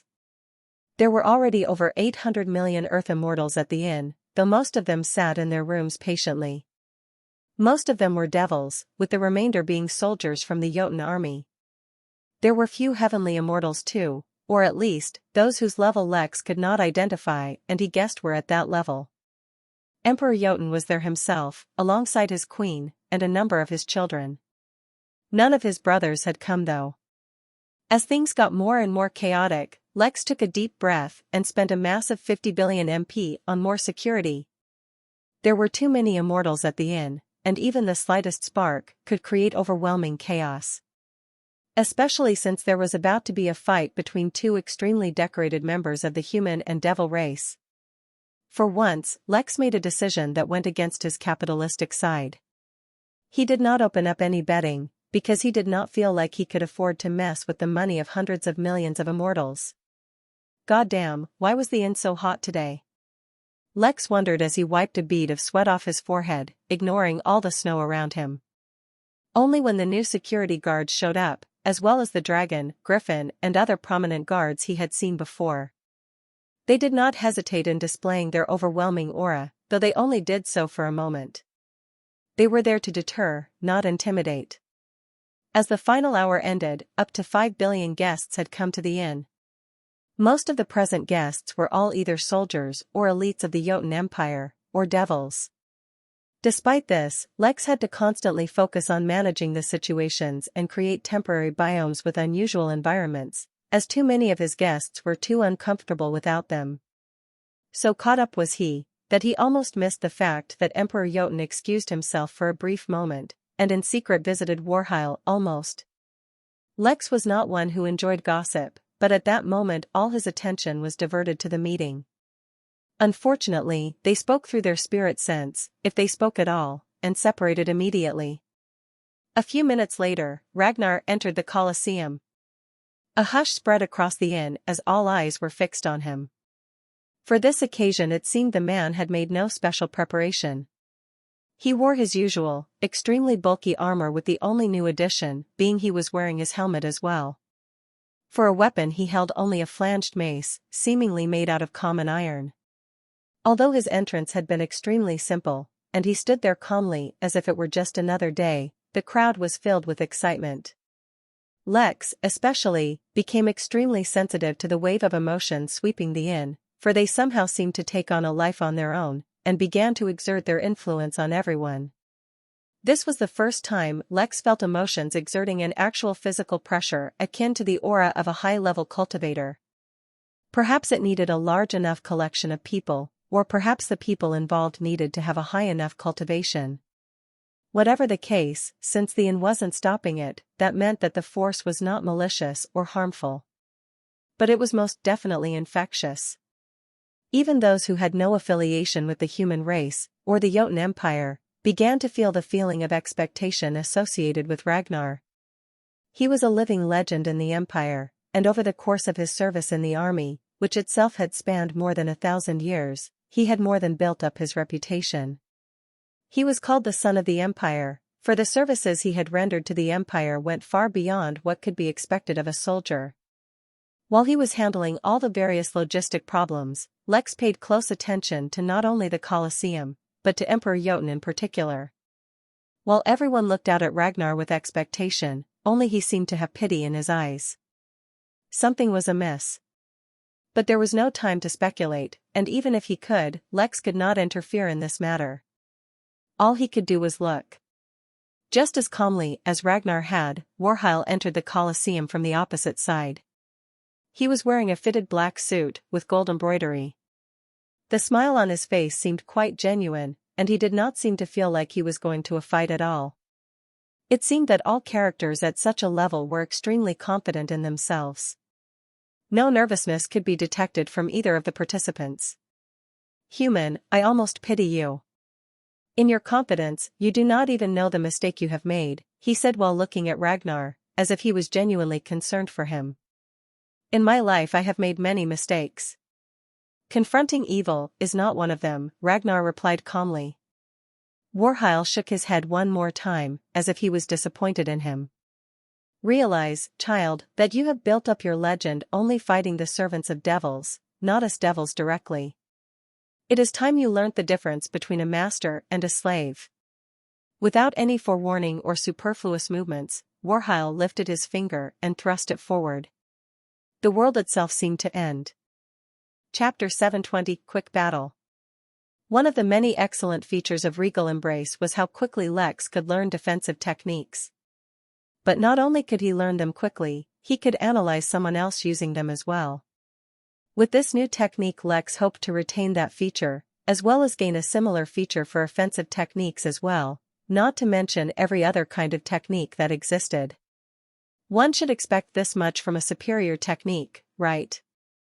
Unfortunately, it was not meant to be, and not only because his new foundation was not yet built. Instead of making him have the ability to instantly pick up techniques, Lex's own learning ability and analytical skills were instead greatly boosted. Yet, as of right now, these skills had no effect on the fight Lex was watching. Not only could he not learn anything, he was absolutely lost in terms of what was happening. Warhile extended his finger, and everything seemed to end. Light faded, sounds faded, thoughts faded. There was only the finger, which moved swiftly and slammed into Ragnar's chest. The world returned to normal, and so did Lex's thoughts. Of course, he was never truly affected as the host attire would prevent it, but he was allowing himself to experience as much as possible. Ragnar was either caught unprepared or couldn't be bothered to defend. Either way, his body was thrown back, but in slow motion, as if time itself was moving slowly around him. The thing that Lex felt was most incredible was how there was no aura of the attack at all, or any devastating repercussions. There were no sonic booms or fallout damage, and everything was contained between the two participants. Then the fight picked up its pace, and Lex lost sight of the two. He could always watch the entire fight slowly later, as he was recording it using the in, but for now he just allowed him to experience how vast the difference between himself and those two was. On the battlefield, the fight was a lot more one-sided than anyone had assumed. Ragnar was on the receiving end of Warhile's savagery, and it seemed like he could do nothing to fight back. Normally, a fight between higher-level cultivators took much longer than normal, and could go from months to even years. But that did not seem to be the case here, as Ragnar's armor had already been torn off of him in the most brutal way. Ragnar's body, despite its devastated state, was not bleeding, for every single drop that escaped his body would turn to ash and fly away. Although, to Ragnar's credit, despite being so beaten, he was still doing his best to fight back, and despite being so overwhelmed so completely, his eyes were only filled with determination, not desperation. In front of him, Warhile looked at him with derision in his eyes. The devil wanted nothing more than to end him, but he recalled the meeting he had with Jotun. To Lex, their meeting had been so brief he could not even study their expressions, but the two had had an entire conversation during that period. Well, what do we have here? To what do I owe this pleasure, Jotun? Don't tell me you're here to plead with me to let your general live, he had said when he saw the man. No, I'm here to make a deal. Devils love deals, don't they? Jotun replied placidly. He seemed to be doing a tedious chore. Oh ho, a deal with an emperor. I'm quite excited. What do you have to offer? And what could you possibly want? I know full well the power of devils, and I know an ordinary human can never overcome the difference between races. Ragnar is a very promising young lad, and I have plans for him, so I don't want to lose him yet. You let him live, and in exchange, I'll promise not to hunt you down and kill you afterwards. Huh? You're threatening a devil? You think that'll work? You just said you knew the difference between humans and devils. I said ordinarily, humans cannot overcome the difference. What about me seems ordinary to you? I might have been afraid if this were anywhere else, but inside the origin realm, even you devils have to behave in front of me. Now you take your time and think about my offer. It's not a threat, it's a deal, and a great one, in my opinion. The small exchange had been extremely infuriating, but at the end of the day, Jotun had the right to be arrogant. With the backing of the Hanali, in the origin realm, he really could throw his weight around. Moreover, it wasn't as if Jotun had never killed a devil before. Not to mention Jotun's realm. Anger filled Warhile's heart the moment he decided to let Ragnar live, so he decided to leave a curse on his body. That split second where Warhile seemed to be lost in thought, Ragnar saw an opening and attacked with deadly decisiveness. He swung his face with full force, holding it with both hands. The weapon did not even come close to making contact, yet Warhile's expression changed. Around them, the universe seemed to change. The Colosseum disappeared, and a desolate, barren land replaced it. Clouds filled the sky, but instead of rain, chains fell down, and instead of thunder they rumbled with the clinking of metal. The chains latched onto Warhile, locking him in place, while hands emerged from the ground and seemed to tear at the devil's soul.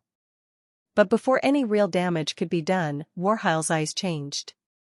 From the ordinary brown-colored eyes, they changed to a fiery orange, while the skin around his eyes faded just a bit, revealing reddish skin. The change was minimal, but that was all that was required for Warhile to break free forcefully from his bindings. There was no more hesitation in his actions. Warhile took a step forward, his first step during the fight, and instantly reached Rangar. With overwhelming speed and strength, he stabbed his nails into Ragnar's neck. The stab wound was not deep, but it did not need to be. Warhile cast his curse, invading Ragnar's body. For the first time, the general felt weakness invade him, and he lost control of his body, falling limp. The fight had not lasted long, barely a few minutes, yet a conclusion was reached. Warhile stood unharmed, with his clothes ruffled a little at most. In front of him, Ragnar lay on the ground, awake but unable to move. A deafening hush fell over the inn as the spectators were left shocked. Ragnar was no weakling, that much the man had proved. Yet only in a few minutes he had been reduced to this state. Warhile truly was a devil. In the future, do not feel arrogant just because you acquired a little power. In the universe, you are nothing but a little bug, Warhile said with a mad grin, as if he was enjoying Ragnar's condition. Although he had left the man alive, as per the deal with the Emperor, but he had also cursed him. If they did not find a way to cure him, soon Ragnar would turn into a zombie. Then, as a demon, he would be at Wahil's beck and call. As the creator of the zombie demons, Warhile had an extremely deep understanding of them, and could turn anyone into a zombie by cursing them. In fact, that was how he created the very first zombie. As far as demons went, zombies were not the best, but Warhile had received a lot of praise from his elders for such a creation. Now, he was looking forward to acquiring a heavenly immortal level zombie under him. After all, no one other than him knew how to cure the curse. With a mad grin, the devil turned and left the Colosseum. It was only when he turned that the crowd awakened from their stupor, and burst into cheers. Just because those from the Jotun Empire were devastated by the defeat did not mean that everyone felt the same. The devils obviously celebrated the victory, but there was no small number of beasts and even other humans who were cheering for the departing devil. Countless cheering guests exited their rooms and swarmed onto the busy streets, nearly causing a stampede. They were yelling and screaming, and in the mood to celebrate. Meanwhile, Lex was working at full power to teleport anyone who was about to be run over by the stampede, or hurt by the celebrations anywhere. Countless guests also disappeared, for it seemed like Warhile was hosting a party in his actual abode, to celebrate both his victory and recent breakthrough. Comparatively, the soldiers from the Empire were all filled with anger and bitter resignation. For countless years, the humans had been waging war with demons, too afraid to directly confront the devils responsible. It seemed like such a trend was destined to continue.